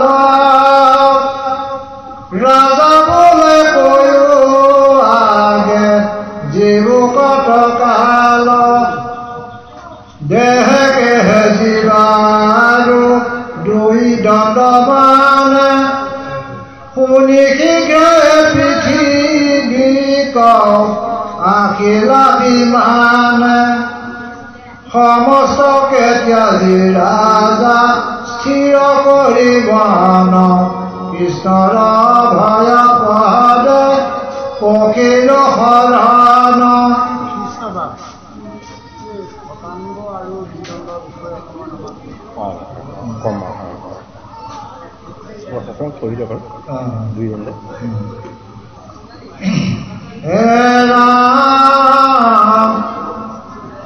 সমস্তকে ত্যাজি ৰাজা স্থিতি কৰি মহান কৃষ্ণৰ ভয় পদ পখিল শৰণ মুহূৰ্তে ঘটাংগে পাহালা পৰম গতি কওঁ জীৱা সাত দিন তুমি চিন্তা কৰা কি আমাৰ কৃপালো লাভজনে আজ্ঞা কৰিছে যে এই দুই দণ্ড সময় আৰু খটাংগৰ বিৰোধী আধ্যাত্মিক দৃষ্টিৰে আচলতে কি সৎ কি সৎ আমাৰ এই দেহটো হয়নে দেহটো কি সৎ যোগ অংগ খটাংগ মানে কি স্থায়ী বস্তু নহয় অস্থায়ী বস্তু আমি প্ৰত্যেকে একোজন ৰজগুণী দেহধাৰী ৰজা দেহৰ ৰজা আমি প্ৰত্যেকে এই দেহটো কি দেহটো হল আমাৰ জীৱটো আশ্ৰয় লোৱা অকণমান আশ্ৰয়স্থল এইটো কাৰণে আমি দেহ এটা পালে মনটো ক'ত ৰাখিব বিচাৰো মনটো সদায় সুখত ৰাখিব বিচাৰো সুখৰ ৰাজ্যৰ ৰজা কোন দেৱতা ইন্দ্ৰ ইন্দ্ৰ মানে মনেন্দ্ৰিয় এই মনৰ সুখবিলাকক অসুৰৰ পৰা বচাই ৰাখিব লাগিব অসুৰ কোন লোভ মোহ কাম ক্ৰোধ দম্ভ দেহ অহংকাৰ ঘৃণা তৃষ্ণা ভয় এইকেইটা অসুৰ এই অসুৰ কেইটাৰ পৰা বচাব লাগিব কিহেৰে এই অসুৰ কেইটাৰ পৰা আমাৰ সুখৰ স্বৰ্গ ৰাজ্যখনক ৰক্ষা কৰিব লাগিব কোনে ৰক্ষা কৰি আছিলে দেৱতাৰ ৰাজ্য ৰক্ষা কৰি আছিলে এই খটাংগ খটাংগ যি জীৱনত সকলো কৰ্ম দাস হৈ স্বামীৰ কাৰণে কৰে ৰজা কোন ৰজা হল ইন্দ্ৰ খটাংগ কি খটাংগ হল দেৱ গতিকে আমাক সেৱা কৰে এই দেহটো কোনে সেৱা কৰে এই দেহটোক সেৱা কৰে 5টা কৰ্ম ইন্দ্ৰিয় এই দেহটোৰ দ্বাৰা সেৱা হৈ আছে পাঁচটা জ্ঞান ইন্দ্ৰিয়। এই ইন্দ্ৰিয়বিলাক যেতিয়া সুখৰ বাসনা সুখৰ মায়াৰ বন্ধনত যেতিয়া অমৰাৱতীত বাস কৰি থাকে সেইখন ইন্দ্ৰ হৈ থাকে তেতিয়া হয়নে? যেতিয়া মনেৰে গম পাব যে দাড়ি চুলি পকিল ছাল কুটুৰা কুটুৰ হল দেহত বল শক্তি কমিল হয়নে? সিপাৰলৈ যাবলৈ সময় কিমান কোনে জানে? আত্মা ঈশ্বৰ কোন? আমাৰ মন। মনেৰে মনক চিত্ত বুদ্ধিক প্ৰশ্ন কৰিছে। এই সুখ এই স্বৰ্গৰ ৰাজ্য এই খতাংগ হৈ এই স্বৰ্গখনক ৰক্ষা কৰি থাকিব পৰা সামৰ্থ্য মোৰ আৰু কিমান সময় আছে? তেতিয়া গম পালে কি মাত্ৰ 2 দণ্ড মানে 45 মিনিট। আমাৰ প্ৰসংভাগ কৰোঁতে কিমান সময় লাগে বাৰু? 45 মিনিট সময় লাগে হয়নে? ভাগৱতৰ পাঠ 22.5 মিনিট, ব্যাখ্যা 22.5 মিনিট। স্থিৰভাৱে এজন শ্ৰোতাই মাত্ৰ 45 মিনিট সময় শ্ৰৱণ কৰিব পাৰে। 45 মিনিটৰ পাছত তেওঁ বিৰাম ল'ব লগা। 45 মিনিটটো এটা বৰ ডাঙৰ যুগ হয়নে বাৰু? আমাৰ জীৱন ভৰিটোকে ডিগ্ৰী বাৰু। আমাৰ জীৱন ভৰিটো 360 ডিগ্ৰী। এই 360 ডিগ্ৰীৰ জীৱন ভৰি 45 ডিগ্ৰী আমাক কি লাগিব? ঈশ্বৰ সেৱা লাগিব। আপুনি 360ৰ পৰা আপুনি 45 ডিগ্ৰী বাদ দি দিয়ক হয়নে? 315 ডিগ্ৰী আপুনি কি কৰিব পাৰিব? জীৱনৰ বাকীখিনি কৰ্মৰ কাৰণে আপুনি সুযোগ সুবিধা লাভ কৰিব। খোৱা ফুৰা থকা যত যিমান আছে সেইখিনি আপুনি কৰক। কিন্তু জীৱন বৃত্তৰ 45 ডিগ্ৰী বা 45 মিনিট সময় আমি কি কৰিব লাগিব? হৰি সেৱাৰ কাৰণে ৰাখিব লাগিব। কিয়নো 45 মিনিট লাগে এইটো প্ৰশ্ন। আপুনি ভগৱানৰ গুণ কীৰ্তন যদি আপুনি 45 মিনিট সময় আপুনি নিখুঁতভাৱে কৰে আপোনাৰ 10টা ইন্দ্ৰিয় সক্ৰিয় হৈ থাকে। যিমানবিলাক ভিতৰত টক্সিন আছিলে 45 মিনিট সময় হৰি গুণ কীৰ্তন কৰিলে গোটেইখিনি বাহিৰ হ'ব। আৰু সেয়াই নহয়, হৰি গুণ কীৰ্তনে আপোনাৰ গোটেই গৃহৰ যি অপবিত্ৰ অশুদ্ধ বায়ু আছিলে গোটেইখিনিকে পৰিষ্কাৰ আৰু শুদ্ধ কৰিব। এইটো বিজ্ঞানসন্মত বস্তু। গতিকে জীৱন খপত শুই থকা দেহক সুৰক্ষিত কৰি ৰখা আমি প্ৰত্যেকে একোজন শতাংগ নিকটি। এই জীৱনৰ মায়ামোহৰ সংসাৰৰ মৰিচিকাবিলাক খেদি খেদি জীৱনত 5 মিনিটো এদিনত আমাক ঈশ্বৰৰ দিবলৈ সময় পায়। শেষত কি হয়? আইচিউত গৈ 3 মাহ থাকিব পাৰে। কিন্তু ভগৱানক দেহাটো সুস্থ হৈ থাকোঁতে 5 মিনিট সময় দিবলৈ সময় নাথাকে। পৰীক্ষিত নিকটি কৈছে 7 দিন বহুত সময়। এৰা পৰীক্ষিত তোমাক ঋষিয়ে সাপ দিয়া নহয় বৰ দিলে বোলে কি 45 মিনিটকে কম 45 মিনিটতকে কম সময়ত মৰিবা বুলি কোৱা হলে তোমাৰ দিগদাৰ আছিলে। শতাংগ নিপটে মাত্ৰ 45 মিনিট সময় 2 দণ্ড সময় হৰিক সেৱা কৰি উপাসনা কৰি হৰি আৰু তেওঁ এক হৈ গুচি গ'ল। গতিকে আমি এদিন সাধনা কৰিলে নহব, প্ৰতিদিনেই আমি অনুশীলন কৰিব লাগিব। শেষত কি হয়? মৃত্যুৰ সময়ত স্মৃতি বিভ্ৰম হয়। নিজকো চিনি নাপায়, আনকো চিনি নাপায়। কি খাইছো ক'ত আছো সেয়াও পাহৰি থাকে। ইয়াৰ জীৱন নহয়। যেতিয়া স্মৃতিৰ কোষবিলাক শুকাই যাব সি তেনেকুৱা এটা অৱস্থা পাবগে। কিন্তু যদি হৰিৰ নাম সাধনা হৈ থাকে, হৰি গুণ কীৰ্তনৰ শ্ৰৱণ কীৰ্তনৰ যদি অনুশীলন হৈ থাকে, স্মৃতি শক্তিও হৈ থাকিব। সেইটো কাৰণে আমাৰ 150 বছৰলৈকে গুৰুজনা ভকত বাচি থকা নাছিলে জানো? 120 বছৰ অনায়াসে ঘটনা নাছিলে জানো? কি দ্ৰব্য খাইছে ন? খোৱাবিলাক একেই খাইছিলে, কিন্তু সাধনাৰ নাম বস্তু আছিল। হৰিৰ নামৰ অনন্ত মহিমা, এই মহিমা কোনেও কৈ শেষ কৰিব নোৱাৰে। গতিকে জীৱন সতত শুই থকা, জীৱনৰ সুখবিলাকক সুৰক্ষিত কৰি ৰখা, স্বৰ্গৰ ৰজাজনকে সুৰক্ষা দি থকা, আমি সঁচা উন্নয়ন কৰিম। মৃত্যুৰ সময় নহালৈকে আমি হৰি গুণ কীৰ্তন শুনিবলৈ ইচ্ছা নকৰো। তাকে বুজাইছে। গোটেই জীৱনটো যদি নকৰিলা, অন্তিমত যদি তুমি কেনেবাকে ভগৱন্তৰ নাম বস্তু বাদ পোৱা, শতাংগ নিগতিয়ে 2 দণ্ডতে মুখ্য লৈ গ'ল। গতিকে সেই পৰীক্ষিত জীৱন পৰীক্ষা দিবলৈ অহা আমি এই সংসাৰ ভৱ অৰণ্যত প্ৰত্যেকে একোজন পৰীক্ষিত। আমাৰ লগত ঋষি ৰবি সম্পাদ জন্ম ভূতে লাগি আহিছে।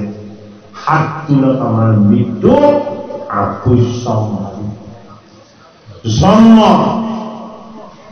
হৰিৰ ইচ্ছা, মৃত্যু হৰিৰ কৃপা। কোনো জীৱই এই পৃথিৱীৰে নিজৰ ইচ্ছাত আহিব নোৱাৰে। কোনো জীৱ এই ভূমিৰ পৰা নিজৰ ইচ্ছাত যাব নোৱাৰে। এই দুইটা কাৰ হাত? ভগৱান কৃষ্ণ। সেইজন কৃষ্ণ আমি যদি ভক্তি ভাৱেৰে শ্ৰৱণ কীৰ্তন আৰু উপাসনাৰে আমি ভকতৰ সংগত যদি ভগৱানৰ সান্নিধ্য লোৱাৰ আমি যদি অকণমান চেষ্টা কৰোঁ, তেতিয়াহ'লে আমাৰ জন্ম জন্মান্তৰৰ যিবিলাক সঞ্চিত পাপ আছে, এই পাপবিলাক মোচন হ'ব। সেইটো কাৰণে ভাগৱতৰ 8ম স্কন্ধত আমাক কি দিছে? অমৃত মন্থন। অকণ ডাঙৰ কথা নে বাৰু? দধি মন্থন হ'ল ক'ত? দশমত। বৃন্দাবনৰ গোপী আৰু যশোদাই দধি মন্থন কৰিছে দশমত। আৰু 8ম স্কন্ধত কি হৈছে? দেৱতা আৰু অসুৰ 2 কুল লগ হৈ অমৃত মন্থন কৰিছে।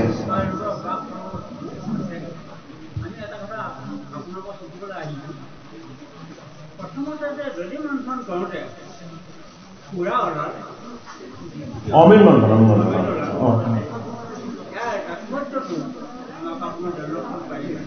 প্ৰসংগত অকণমান আঁতৰি যাব। কিন্তু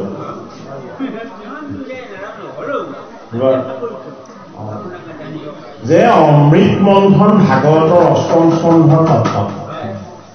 যে মহাভাগৱত মহাধৰ্মৰ অন্তৰ্গত বস্তু যিখিনি কৈছে, যে 2য় স্কন্ধত আমাক মহাভাগৱত ধৰ্মৰ কথা যি ক'লে, বাকী গোটেই স্কন্ধত সেই কথাখিনিকে ইলাবৰেট কৰিছে। আচলতে বিস্তৃতভাৱে আমাক পৰ্যালোচনা কৰি ব্যাখ্যা কৰি আমাক সেইখিনি জনাইছে যে জীৱনৰ অবাঞ্ছিত সত্য হ'ল মৃত্যু। এই অবাঞ্ছিত সত্যটোক আমি মানি ল'ব নোখোজো, মৃত্যু। সেইটো কাৰণে মৃত্যুৰ পৰা আমি হাত সাৰিবলৈ নিবিচাৰোঁ। মৃত্যু নোহোৱাকৈ থাকিব লাগিব। কি হ'ব বিচাৰো? অমৰত্ব লাভ কৰিব বিচাৰো। অমৰত্বটো লাভ হ'ব। অমৰত্ব শক্তিটো কাৰ লগত আছে? অমৰত্বৰ শক্তিটো লুকাই আছে অমৃতত। যদি অমৃত পান কৰি দিবলৈ পোৱা যায়, দেৱতাও অমৰ হৈ যাব, অসুৰো অমৰ হৈ যাব। এই গোটেই মায়াৰ ৰচনাখন কাৰ? ভগৱান নাৰায়ণ কৃষ্ণ। দেৱতা ইন্দ্ৰক গৈ ক'লে, হেৰা ইন্দ্ৰ, তোমাক যে এই দৈত্যসকলে ৰাজ্যখনৰ পৰা খেদি সিহঁতি ৰজা হৈ তোমাক যে ইমান দুখ কষ্ট দি থাকে, তোমাক দৈত্যই কষ্ট দিব নোৱাৰিব। বোলে কি কৰিব লাগিব? বোলে মোৰ দধি সমুদ্ৰৰ তলত অমৃতৰ সততা আছে। এই অমৃতটো যদি কেনেবাকৈ তুমি উদ্ধাৰ কৰি আনি পান কৰিব পাৰা, তেতিয়াহ'লে দৈত্যই আৰু তোমাক একো কৰিব নোৱাৰে। এতিয়া কৈছে যে এইখিনি আনিম কেনেকে? এতিয়া কৈছে অকলে মন্থন কৰিব নোৱাৰিবা। বোলে কেলে? তুমি দেৱতা, তোমাৰ শক্তি গোটেইখিনি লাগিব, আৰু তোমাৰ ভাতৃসকল দৈত্য, বোলে তেওঁলোকৰ শক্তি লাগিব। তেতিয়া ইন্দ্ৰই কৈছে এইটোতো অসম্ভৱ। বোলে কেলে? মই পুতললৈ গৈ আকৌ বলিক মাতিবগৈ লাগিব। বলিয়ে বা কি ভাৱ হয়? তেতিয়া ভগৱান বিষ্ণুৱে তত্ত্ব অৰ্থাৎ কৈছে, অমৃত মন্ত্ৰ আমি জানিব লাগিব। এতিয়া ভগৱতী তত্ত্ব, এতিয়া ভগৱান বিষ্ণুৱে বোলে যে তুমি পুতললৈ বলি ৰাজ্যলৈ গলেও তোমাক একো নকৰে, খালি তুমি এটা বস্তু লগত লৈ যাব লাগিব। আমাৰ মাদুলি বুলি কয়, হয়নে বাৰু? বোলে গুৰু বৃহস্পতিক লৈ যাব লাগিব। গুৰু যদি ৰক্ষণ হয়, তেতিয়াহ'লে দৈত্যই তোমালোকক একো কৰিব নোৱাৰে। এতিয়া বৃহস্পতিক ধুনীয়াকে সেৱা সৎকাৰ কৰি আগত লৈ দেৱতাসকল পাছত গৈছে। কিহৰ কাৰণে? খাটনি ধৰিবলৈ, অমৃত মন্থন কৰিব লাগিব, তোমালোকো আহিব লাগিব। এতিয়া প্ৰথম বৃহস্পতি যেতিয়া গ'ল, তেতিয়া লগৰ দৈত্যবিলাকে কৈছে যে এইজন বৰ বেলেগ ধৰণৰ গুৰু, এইজনৰ পৰা আমাৰ দৈত্যসকলৰ সদায় কষ্ট। এতিয়া বলিয়ে কৈছে গুৰুজন ঈশ্বৰ, কিন্তু দুৱাৰত ভগৱান বিষ্ণু ৰখীয়া হৈ থাকিব বুলি কোৱা নাই জানো? যাৰ দুৱাৰত বিষ্ণু ৰখীয়া তাৰ মনলৈ বেয়া ভাৱ আহিব জানো? লগৰ দৈত্য কৈছে এওঁলোকৰ আমাৰ বহুত কষ্ট হৈছে, কিন্তু এওঁলোকক আমি পাৰিলে ভালকে শিকনি দিব লাগে। এতিয়া বলিয়ে কৈছে যে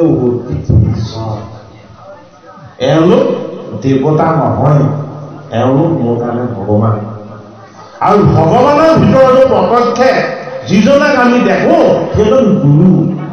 গতিকে বৃহস্পতি আহিছে। বলিয়ে কি কৰিলে?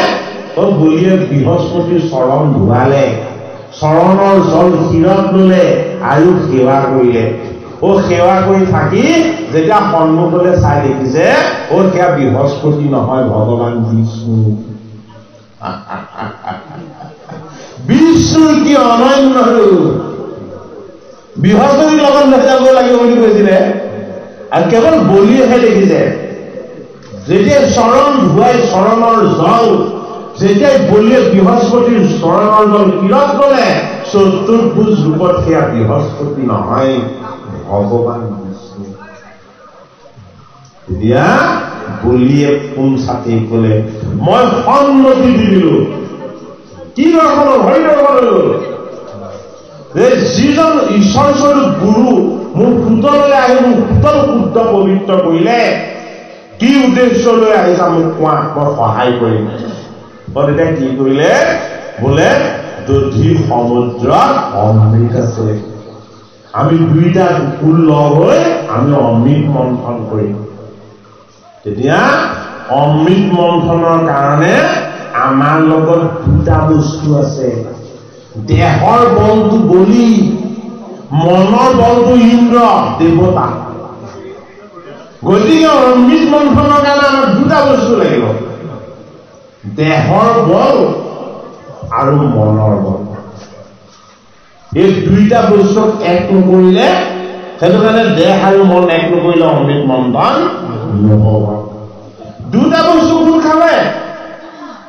অমৃত মন্থনৰ কাৰণে আকৌ কি আনিব লাগিব? ইমান ডাঙৰ সমুদ্ৰখন মন্থন কৰিবৰ কাৰণে পৰ্বত লাগিব। পৰ্বত কি? আমাৰ অহংকাৰ। আমাৰ অহংকাৰ বিলাক হল পৰ্বত। এই পৰ্বতময় অহংকাৰ বিলাক ইমানেই বিশাল আৰু ইমানেই গধুৰ, তাক কেতিয়াও কোনেও দাঙিব নোৱাৰে। সেইটো কাৰণে মন্দৰ মানে কি? মনক ধীৰ স্থিৰ এক কৰি লোৱা পৰ্বত। মনক ঈশ্বৰ তত্ত্বৰ লগত এক কৰি দিব পাৰিব লাগিব। সেইটো কাৰণে সেই পৰ্বতটো দাঙিবলৈ দৈত্যই চেষ্টা কৰিলে নোৱাৰিলে। বোলে কি? দৈত্য চঞ্চল, দেহাটো চঞ্চল হয়নে নহয়? ইয়াক কি নালাগে? কোনোবা এটা বস্তুৱে থৈ জানো হয়নে দেৱতা ইন্দ্ৰ সহ সকলো লাগিলে কিন্তু মন্দ দাঙিব নোৱাৰিলে বোলে কি দেৱতাও চঞ্চল দেৱতাক অমৰ হবলৈ লাগে আৰু দৈত্যক ভোগ বিলাস লাগে দুইটা কোন চঞ্চল স্থিৰ নহয় তেতিয়া আকৌ বিষ্ণুক ক'লে যে প্ৰভু এই মন্দৰক আমি লৰাবই নোৱাৰো তুমি কিবা কৰা তা মন্দৰক কোনে লৰাব পাৰে ভগৱান বিষ্ণুৱে হয়নে মন্দৰ পৰ্বত এই মনত থকা অহংকাৰবিলাক আঁতৰ কৰিব কোনে পাৰে কেৱল ভগৱান বিষ্ণুৱে পাৰে গতিকে আমি বৈষ্ণৱৰ চৰণ সেৱা আৰু ঈশ্বৰৰ উপাসনা এই দুটা আমি কৰিব লাগিব তেতিয়াহে মন্দৰ পৰ্বত টাং খাব এই মন্দৰ হল কি আমাৰ মনৰ সংগ আমাৰ মনৰ একাগ্ৰ ভাৱ মনৰ দৃষ্টিৰ স্বভাৱ কোনে কাণত আনিলে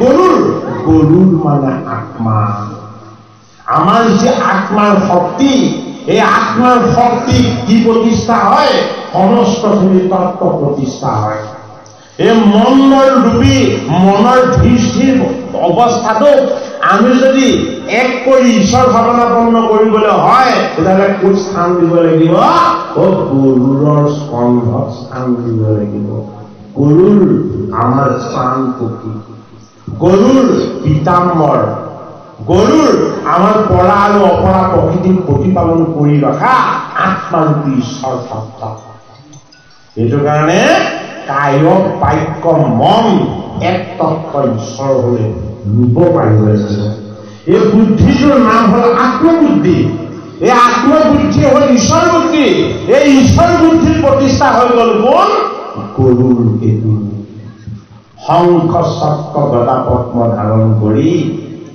গৰুৰ কেতু গৰুৰ আসন স্কন্ধত যিদৰে বহে গোটেই ধুমুহাৰ সৃষ্টি কৰি মন্দৰ পৰ্বতৰ কান্ধত তুলি সমুদ্ৰলৈ লৈ আহিলে কোনে গৰুৰ পুথি এই গৰুৰ ৰূপে আত্মাৰ শক্তি আমাক বুজাইছে কাৰ লগত আছে আমাৰ লগতো আছে আমি যদি গৰুৰ কাৰ পুত্ৰ গৰুৰ বিনতাৰ পুত্ৰ গৰুৰ কাৰ পুত্ৰ কশ্যপ ঋষিৰ পুত্ৰ কশ্যপ মানে আত্মসংযম আৰু বিনতা মানে বিনয়ী বিনম্ৰ আৰু কোমল স্বভাৱ এই বিনয়ী আত্মসংযম আৰু কোমল স্বভাৱযুক্ত যদি নহয় তেতিয়াহ'লে কি হ'ব বিষ্ণু আমাৰ কান্ধত নবহিব মন্দৰ ৰূপী দৃষ্টিৰ বুদ্ধি ধাৰণ কৰি লৈ যোৱাৰ শক্তি আমাৰ নাথাকিব নিদিলে কি হ'ল মন্দৰ পৰ্বত তৰ্ফত সমুদ্ৰত দিলে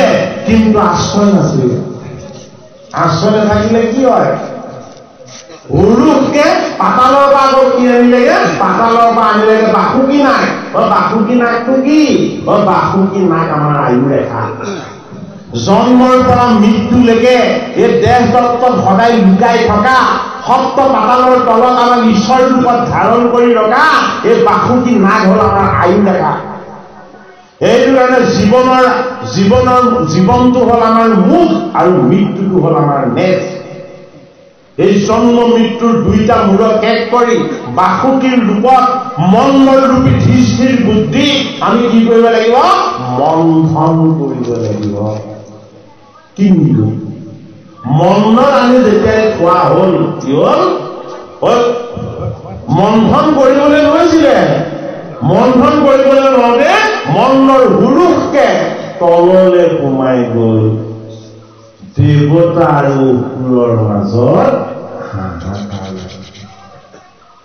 হাহাকাৰ যেতিয়াই লাগিলে ব্ৰহ্মাদেৱক কলে এই ব্ৰহ্মাদেৱ আমাক তুমি উদ্ধাৰ কৰা ব্ৰহ্মাই কি কৰিলে ব্ৰহ্মাই সমাধিস্থ হৈ বিষ্ণুক স্তুতি কৰিলে ভগৱান বিষ্ণুৱে কি কৰিলে ভগৱান বিষ্ণুৱে এই দধি সমুদ্ৰৰ পাৰত আকৌ এটা অনন্য অৱতাৰ ধাৰণ কৰিলে কি অৱতাৰ কুৰ্ম এই কুৰ্ম কি মন্দৰ ৰূপী মনৰ দৃষ্টিৰ একাগ্ৰতাপূৰ্ণ ঈশ্বৰ শক্তি কেনেবাকৈ যদি আমি আশ্ৰিত কৰি অমৃত মন্থনৰ সমুদ্ৰ এই যদি সমুদ্ৰত যদি আমি উপঙাই ৰাখিবলৈ হয় তেতিয়াহ'লে আশ্ৰয় কি হ'ব লাগিব কুৰ্ম কুৰ্ম কি কুৰ্ম হল আমাৰ লগত ঈশ্বৰ কি? আমাৰ লগত ঈশ্বৰ আত্মা, পৰমাত্মা, পৰম তত্ত্ব। ঈশ্বৰে কি কৰে? ঈশ্বৰে নিজক নিজে উপাসনা কৰি থাকে ৰাম কৃষ্ণ হৰি নামেৰে। আৰু আমাৰ জীৱই কি কৰে? জীৱই দুৰ্যোধন দুশাসনৰ ফালে চাই থাকে। সেইটো কাৰণে জীৱ হল বাহ্যিকমুখী, আত্মা ঈশ্বৰ হল অন্তৰ্মুখী। এই আত্মা ঈশ্বৰত যেতিয়ালৈকে আশ্ৰয় ল'ব পৰা নাযাব, অমৃত মন্থন নহব। সেইটো কাৰণে কুৰ্মই কি কৰে? কুৰ্মই পদকেইটা তাৰ দেহৰ ভিতৰলৈ লুকুৱাই ৰাখে। মুখখন কি কৰে? আমাৰ মুখখন সদায় যি যি খাবলৈ, যি যি কবলৈ কৈ থাকে, কুৰ্মৰ মুখখন ভিতৰত সোমাই লুকুৱাই ৰাখে। হয়নে? কণী ক'ত পাৰে? কণী বালিত পাৰে। উমনি ক'ৰ পৰা দিয়ে? উমনি দিয়ে জলৰ পৰা। কিহেৰে? আত্মাৰ শক্তি। এই দৃষ্টিত থকা কুৰ্মৰ যি আত্মাৰ শক্তি, এই আত্মাৰ উত্তাপেৰে সৈতে বালিত পাৰিষা কণীকেইটাক উমনি দি ছোৱালী সৃষ্টি কৰে। সেইটো কাৰণে কুৰ্ম বোলে কি? আমাক প্ৰতিপালন কৰি ৰখা আত্মা ঈশ্বৰ। আমাক প্ৰতিপালন কৰি ৰখা আত্মা ঈশ্বৰক আমাৰ মন যদি প্ৰতিষ্ঠা নহয়, তেতিয়াহ'লে মন চঞ্চল। মনত আমি কেতিয়াও অমৃত মন্থনৰ কামত লগাব নোৱাৰিম। এইটো কাৰণে সমুদ্ৰ, দুঃখ সমুদ্ৰ, কি গীতা ভাগৱত। এইখন সমুদ্ৰ বেলেগ সমুদ্ৰৰ কথা কোৱা নাই, কিন্তু এই দধি সমুদ্ৰ কি? এই দধি সমুদ্ৰ হ'ল গীতা ভাগৱত। এই গীতা ভাগৱত তুমি যদি সমুদ্ৰক মন্থন কৰিব লাগিব। কিহেৰে? আমাৰ জীৱনৰ সময়ৰে। এই সময় হ'ল বাপুতি আহি দেখা। এই সময়ক দুটা তত্ত্বৰে এক কৰিব লাগিব। বোলে কি? তোমাৰ দেহৰ শক্তি আৰু মনৰ শক্তি ঈশ্বৰমুখী কৰিব লাগিব। সেইটো কাৰণে মুখৰ ফালে ধৰিলে দুষ্ট।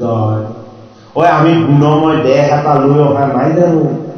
এই গুণময় দেহটো দৈত্যৰ গতি। ই সদায় খাব বিচাৰে, চাব বিচাৰে, আৰু ই সদায় কি কৰে? ই সদায় সুখী হব বিচাৰে। মৃত্যুৱে আমাক নোৱাৰে। বোলে কি? অন্তিমত এইবিলাক একো নাথাকিব। এইটো কাৰণে নেজ মৃত্যু প্ৰাপ্ত। যতস্ৰহি ধ্ৰুৱ মিত্র ধ্রুবং জন্ম মৃতস্যা তস্মাৎ পরিহারার্থে নতুং সুসি তমোহসি। হে অর্জুন, দেখাম দিবা বলে কি? এই কৌৰৱক তুমি মাৰিব নালাগে, জন্মতে মই মাৰি লৈছো। এই মৰা কাম তোমাৰ নহয়, জন্ম দিয়া কাপোৰ তোমাৰ নহয়। কাৰ? এয়া মোৰ কাম, তুমি মাত্ৰ নিমিত্ত। গতিকে আমাক কি বুজালে? আমাক কোনেও মাৰিব নালাগে, আমি মৰিয়ে আছো। যেতিয়া সময় হব এনেও আমি যাব লাগিব। এনেই মিছাকে ভয় কৰে মৃত্যুলে। আত্মহত্যাৰ দৰে মহাপাপ কৰিবলৈহে ভয় কৰিব লাগে। স্বাভাৱিক মৃত্যুক আমি গ্ৰহণ কৰিবলৈ কেতিয়াও ভয় কৰিব নেলাগে। সময়ক যিদৰে ভগৱানৰ বাহিৰে কোনেও ৰাখিব নোৱাৰে। আমাৰ আপৰিশ্ৰম ভাবি মৃত্যুক কোনোবাই ৰাখিব পাৰিব? নহয় বাৰু? মৃত্যু মানে মুখ্যৰ দাগ। বোলে কি? যদি সৎ জীৱন যাপন কৰি শুদ্ধ পথত থাকি পৰৰ হিত কুশল আৰু মংগল সাধন কৰি যদি মৃত্যুক ল'ব পৰা গৈছে, সেইটো ধন্য জীৱন। আনৰ অনিষ্ট কৰি, আনৰ হিংসা কৰি, পৰ চৰ্চা কৰি, পৰ নিন্দা কৰি যদি মৃত্যুক গৈছে, সেয়া কি জীৱন? সেয়া বিফল জীৱন। 5 নম্বৰ নামী পৰীক্ষিতে জীৱনৰ অন্তিম সময়ত জ্ঞান ভক্তি আৰু বৈৰাগ্যৰ পাৰৰূপী গংগাৰ পাৰত গুৰুৰূপী গোবিন্দ শুকৰ চৰণ সেৱা কৰি অমৃতময় বৈকুণ্ঠৰ এই কল্পতৰু ভাগৱত শাস্ত্ৰ চৰণ কৰিছে। বোলে কি? অমৃত পান কৰিছে। অমৃত মন্থন হৈ গ'ল। আৰু পৰীক্ষিতে পান কৰিলে। প্ৰথম কি ওলাইছিলে? অমৃত মন্থন কৰিলে প্ৰথম কালকুট ওলায়। কালকুট কি? জীৱনৰ অবাঞ্ছিত দুখবিলাক। আমাক সুখ লাগে, আমাক আনন্দ লাগে, আমাক শান্তি লাগে, হয়নে? আমাক সমৃদ্ধি লাগে। পাই জানো? ঘাত প্ৰতিঘাত কিমান যে সংঘাত আমাৰ জীৱনলৈ আহে এইটো কাৰণে জীৱনৰ এটা সত্য কি প্ৰত্যাহ্বান এই জীৱনৰ সত্য প্ৰত্যাহ্বান হ'ল কি কালকূট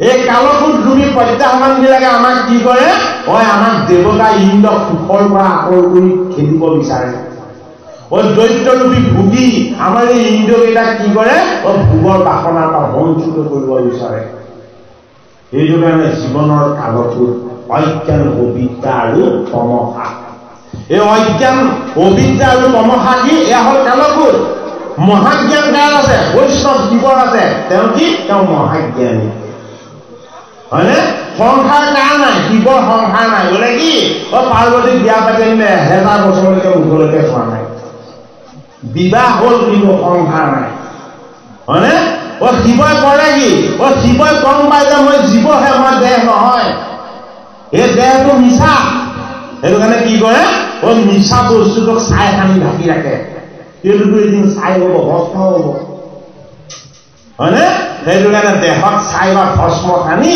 আমাৰ হৃদয়ত কি থাকে আমাৰ হৃদয়ত যে সাপ থাকে কোষ লোভ মোহ কাম ক্ৰোধৰ সাপবিলাক আমাৰ হৃদয়ত থাকে হয়নে সেইজনে কি কৰিছে সকলো সাপ বাহিৰত বান্ধি দিলে বোলে কি এইবোৰ বাহিৰত থাকিব লগা বস্তু ভিতৰত থাকিব লগা বস্তু নহয় সাধনময় হৈ ঈশ্বৰৰ তত্ত্বক একান্ত চিত্তে উপাসনা কৰি এই জীৱন ধামত কৈলাস ৰচনা কৰি এই জীৱন কি জীৱন বটবৃক্ষ এই জীৱনৰূপী বটবৃক্ষৰ আশ্ৰয়তে বটবৃক্ষৰ তলত বহি সাধনময় শিৱই কেৱল কৃষ্ণৰ গুণ কৃষ্ণৰ নাম কৃষ্ণৰ যশ কেৱল উপাসনা কৰে এই সাধনাত যেতিয়া তেওঁ কৈলাশ ধামত থাকে স্বৰ্গৰ দেৱতা ঋষি মুনি সাধনময় যোগী সকলোৱে ভগৱান বুলি তেওঁ চৰণৰ আশীৰ্বাদ ভিক্ষা কৰে বোলে কি বিষ্ণুক দেখা নাপাবা বৈষ্ণৱক চাই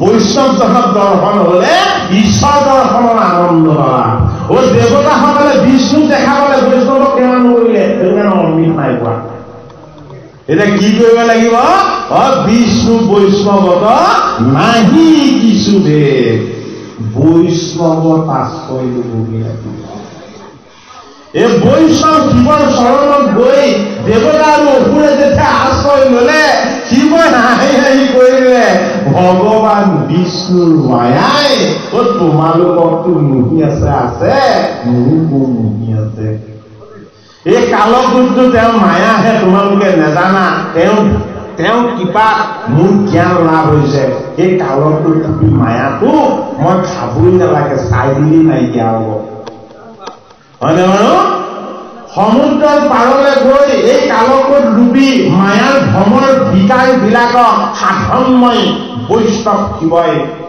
জলুকা জলুকে পান কৰি দিয়ে কেনেকে পান কৰিব লাগিব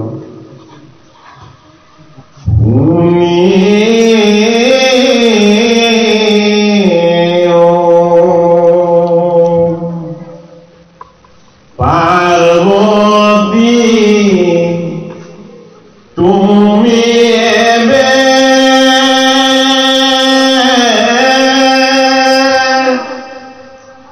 রাম রাম রাম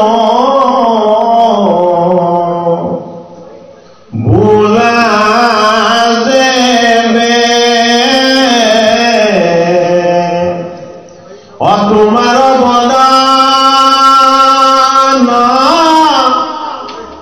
হইবে শ্রেষ্ঠ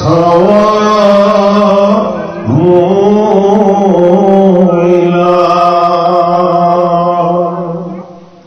হে রাম রাম রাম রাম বুলি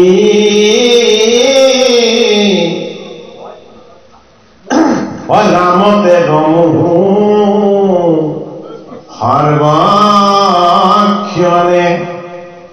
উজানা রাম নাম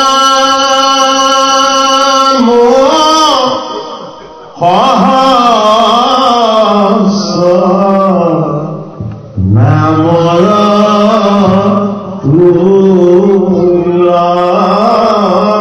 উজানা রাম নাম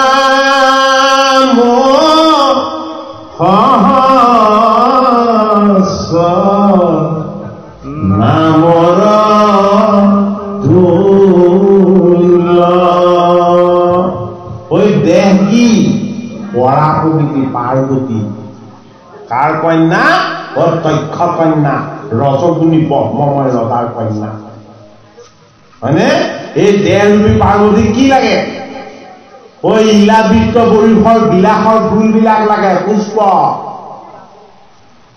সমুদ্ৰত থকা কি লাগে সমুদ্ৰত থকা মূল্যৱান ৰত্নবিলাক লাগে আৰু পৰ্বতত থকা কি লাগে পৰ্বতত থকা অহংকাৰৰ অলংকাৰবিলাক লাগে সেইটো কাৰণে পাৰ্বতী কি পাৰ্বতী আটাইতকৈ সুন্দৰ এই পৰ্বতময় দেহধাৰী এই প্ৰকৃতিৰ ৰূপা পাৰ্বতীয়ে অলংকাৰ ৰত্ন ইলাবৃত্ত বৰিষৰ পুষ্প পৰিধান কৰি বিবাহৰ পৰা মুখলৈ নোচোৱা এই জীৱৰূপী সত্য শুদ্ধ সনাতন বৈষ্ণৱ শিৱৰ আত্মতত্বৰ ওচৰলৈ গৈ হাত চুৰ কৰি দিলে হে মোৰ স্বামী তুমি এবাৰ চকু মেলি চাই দিয়া বোলে কি মই সমুদ্ৰৰ ৰত্ন পৰ্বতৰ অলংকাৰ আৰু ইলাবৃত্ত বৰিষৰ মই পুষ্প পৰিধান কৰি মই অনন্য সুন্দৰী হৈ আহিছো শিৱ কি হল শিৱ শিল হৈ গল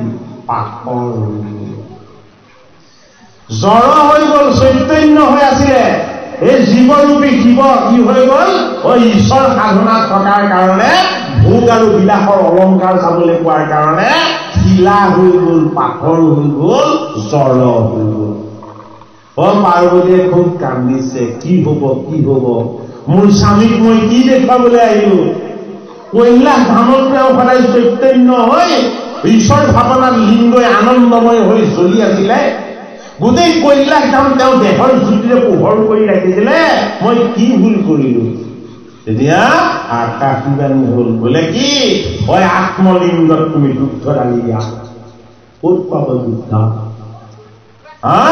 দুগ্ধ হল গীতা দুগ্ধ হল ভাগৱত দুগ্ধ হল ভগৱানৰ নাম হয়নে এই অমৃতময় বস্তু পাৰ্বতীৰ হাতত নাই দক্ষ কন্যা তেওঁৰ এটা নাম কি মহামায়া মায়াৰ ধন আছে কিন্তু ঈশ্বৰৰ সাধনা নাই কি হল আত্মাৰূপী জীৱৰূপী শিৱ বৈষ্ণৱে এইবাৰ আত্মাৰূপত তেওঁ বাক্য প্ৰকাশ কৰি দিলে হেৰা পাৰ্বতী বোলে কি তুমি ৰাম নাম ঘোষণা কৰা তুমি ৰাম নাম ধ্বনি ঘোষণা কৰা আৰু কি হৈ গল পাৰ্বতীয়েও দিব্য ৰূপ লৈ শিৱৰ চৌপাশে ঘূৰি ঘূৰি ৰাম ৰাম ৰাম ৰাম ধ্বনিৰে কৈলাশ ধামখনক উদ্ধ কৰি দিলে আৰু জড় হৈ থকা শিৱ বৈষ্ণৱ ৰূপলৈ আহি পাৰ্বতীলৈ চক্ষু মেলি চাই কলে সহস্ৰ বছৰ হল ৰাম নাম লোৱা নাছিলা সেইটো কাৰণে মই তোমাৰ মুখ দৰ্শন কৰা নাছিলো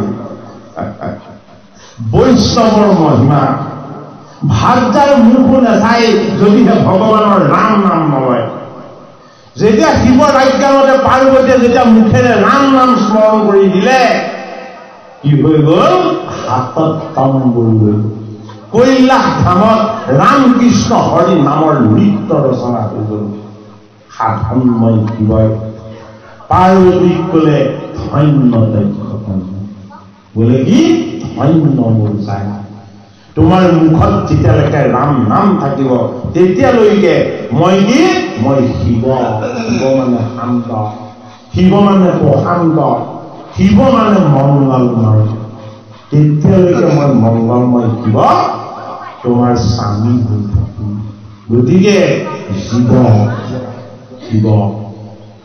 প্ৰকৃতি পাৰ্বতী দেহ আত্মা এই দুইটাক পালন কৰা কৃষ্ণ এই কৃষ্ণৰূপী আত্মতত্বৰ অমৃতময় ভাগ আমি যদি লাভ কৰিবলৈ হয় দেহৰ বল আৰু মনৰ বল এক কৰি এই গীতা ভাগৱতৰ কথা শ্ৰৱণ কীৰ্তনৰ অমৃত আমি কি কৰিব লাগিব মন্থন কৰিব লাগিব ইমান গভীৰ তত্ত্ব আমাৰ অষ্টম স্কন্ধত দিছে কালবোৰ নাম হল দেৱতা আৰু অসুৰ সকলো উদ্ধাৰ হৈ গল হয়নে আৰু অন্তিমত কি উদ্ধাৰ হল অন্তিমত সমুদ্ৰ মন্থনত ভস্ম উদ্ধাৰ হৈছিলে চাই এই চাইখিনি কোনে লৈছিলে ইন্দ্ৰই ঐশ্বৰ্যভাৱ ললে হয় নে নহয় কামধেনু ললে সকলো ললে ইন্দ্ৰই পাৰিজাত ফুলো ললে হয়নে আকৌ লক্ষ্মীবিলাকে স্বয়ম্বৰ কাটিব লগা হ'ল।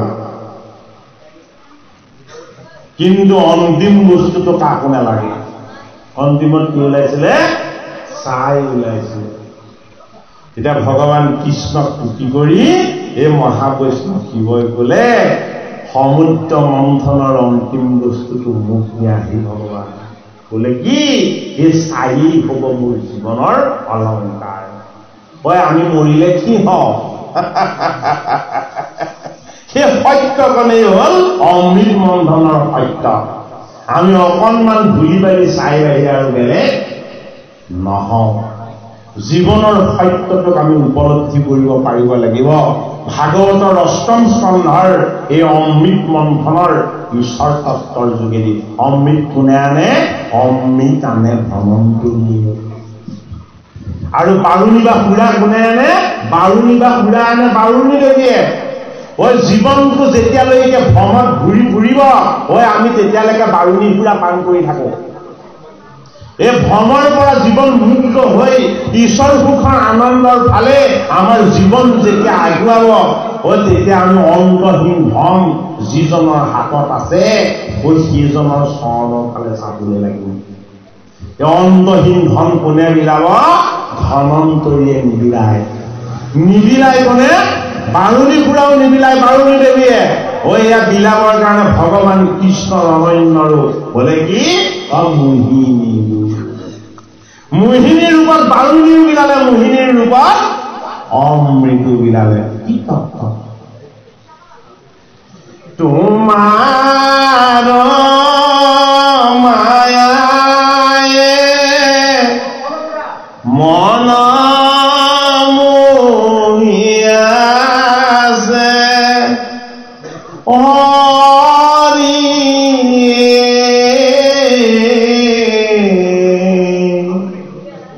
অজ্ঞান আন্ধাৰে পৰিয়া পাগল পাও ৰাম ৰাম। আমি কৰিছো জানো এনেকে কোনোবাই এটা প্ৰাৰ্থনা?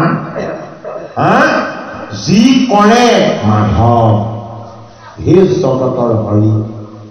তুমি জীৱ কৰি আনিছিলা এই জগতলৈ কিয়? তোমাৰ চৰণৰ সেৱা সুখৰ আনন্দ দিবলৈ। কিন্তু কি কৰিছা চোৱা, তুমি মায়াৰ ভৱ সমুদ্ৰ ৰচনা কৰিছা। এই ভৱ সমুদ্ৰ ৰচনা কৰি তুমি আদি মায়া, কাল মায়া, মধুমতী মায়া, যুগ মায়া, যত যিমান মায়া আছে তুমি মায়াৰ ধন হৈ তুমি মোহময় মোহিনী হৈছা।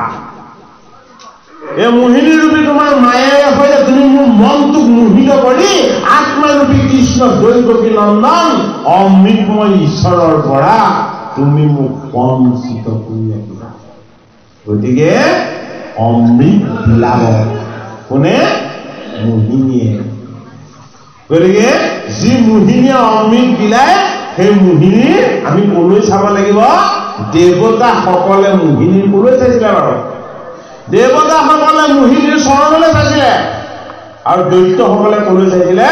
দৈত্যসকলে মুখলৈ চাইছিলে। গতিকে ভকতৰ পাদ পদ্ম মাত্ৰ। মুখত আপুনি ঢেৰ ৰূপ দেখিব, ঢেৰ বিকাৰ দেখিব, হয়নে? দেখিলে হাঁহিব, মুখখন কোচাব, হয় নহয়? চৰণৰ ফালে চাই দিব, বিষ্ণুক দেখা পাই যাব। কিয়? পদে বিষ্ণু। গতিকে চৰণ সেৱা সুখৰ যি আনন্দ, এই আনন্দই হ'ল আচল অমৃত।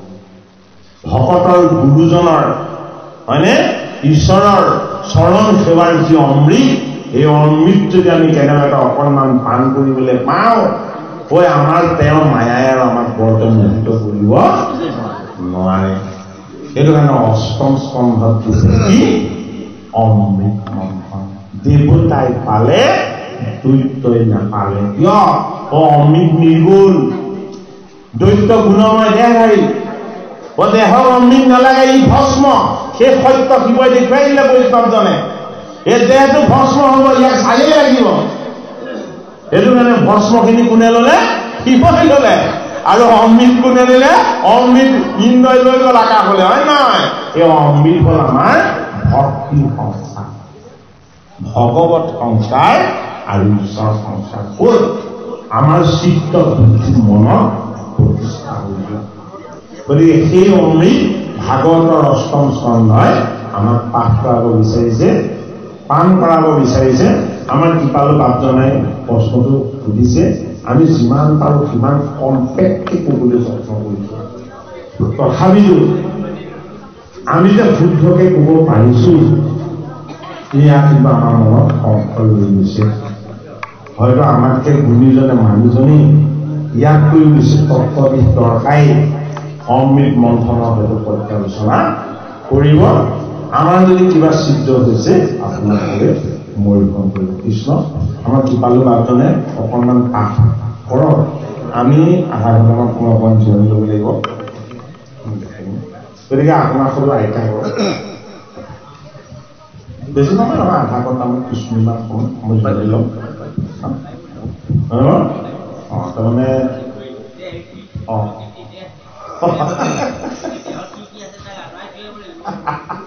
কৃষ্ণ কৃষ্ণ এই খটাংগে পাৰিলে পৰমগতি এই বুলি কহি যুগমুনি জাক কহি আছে হৰি বংশত আপোনাৰ যুগমুনি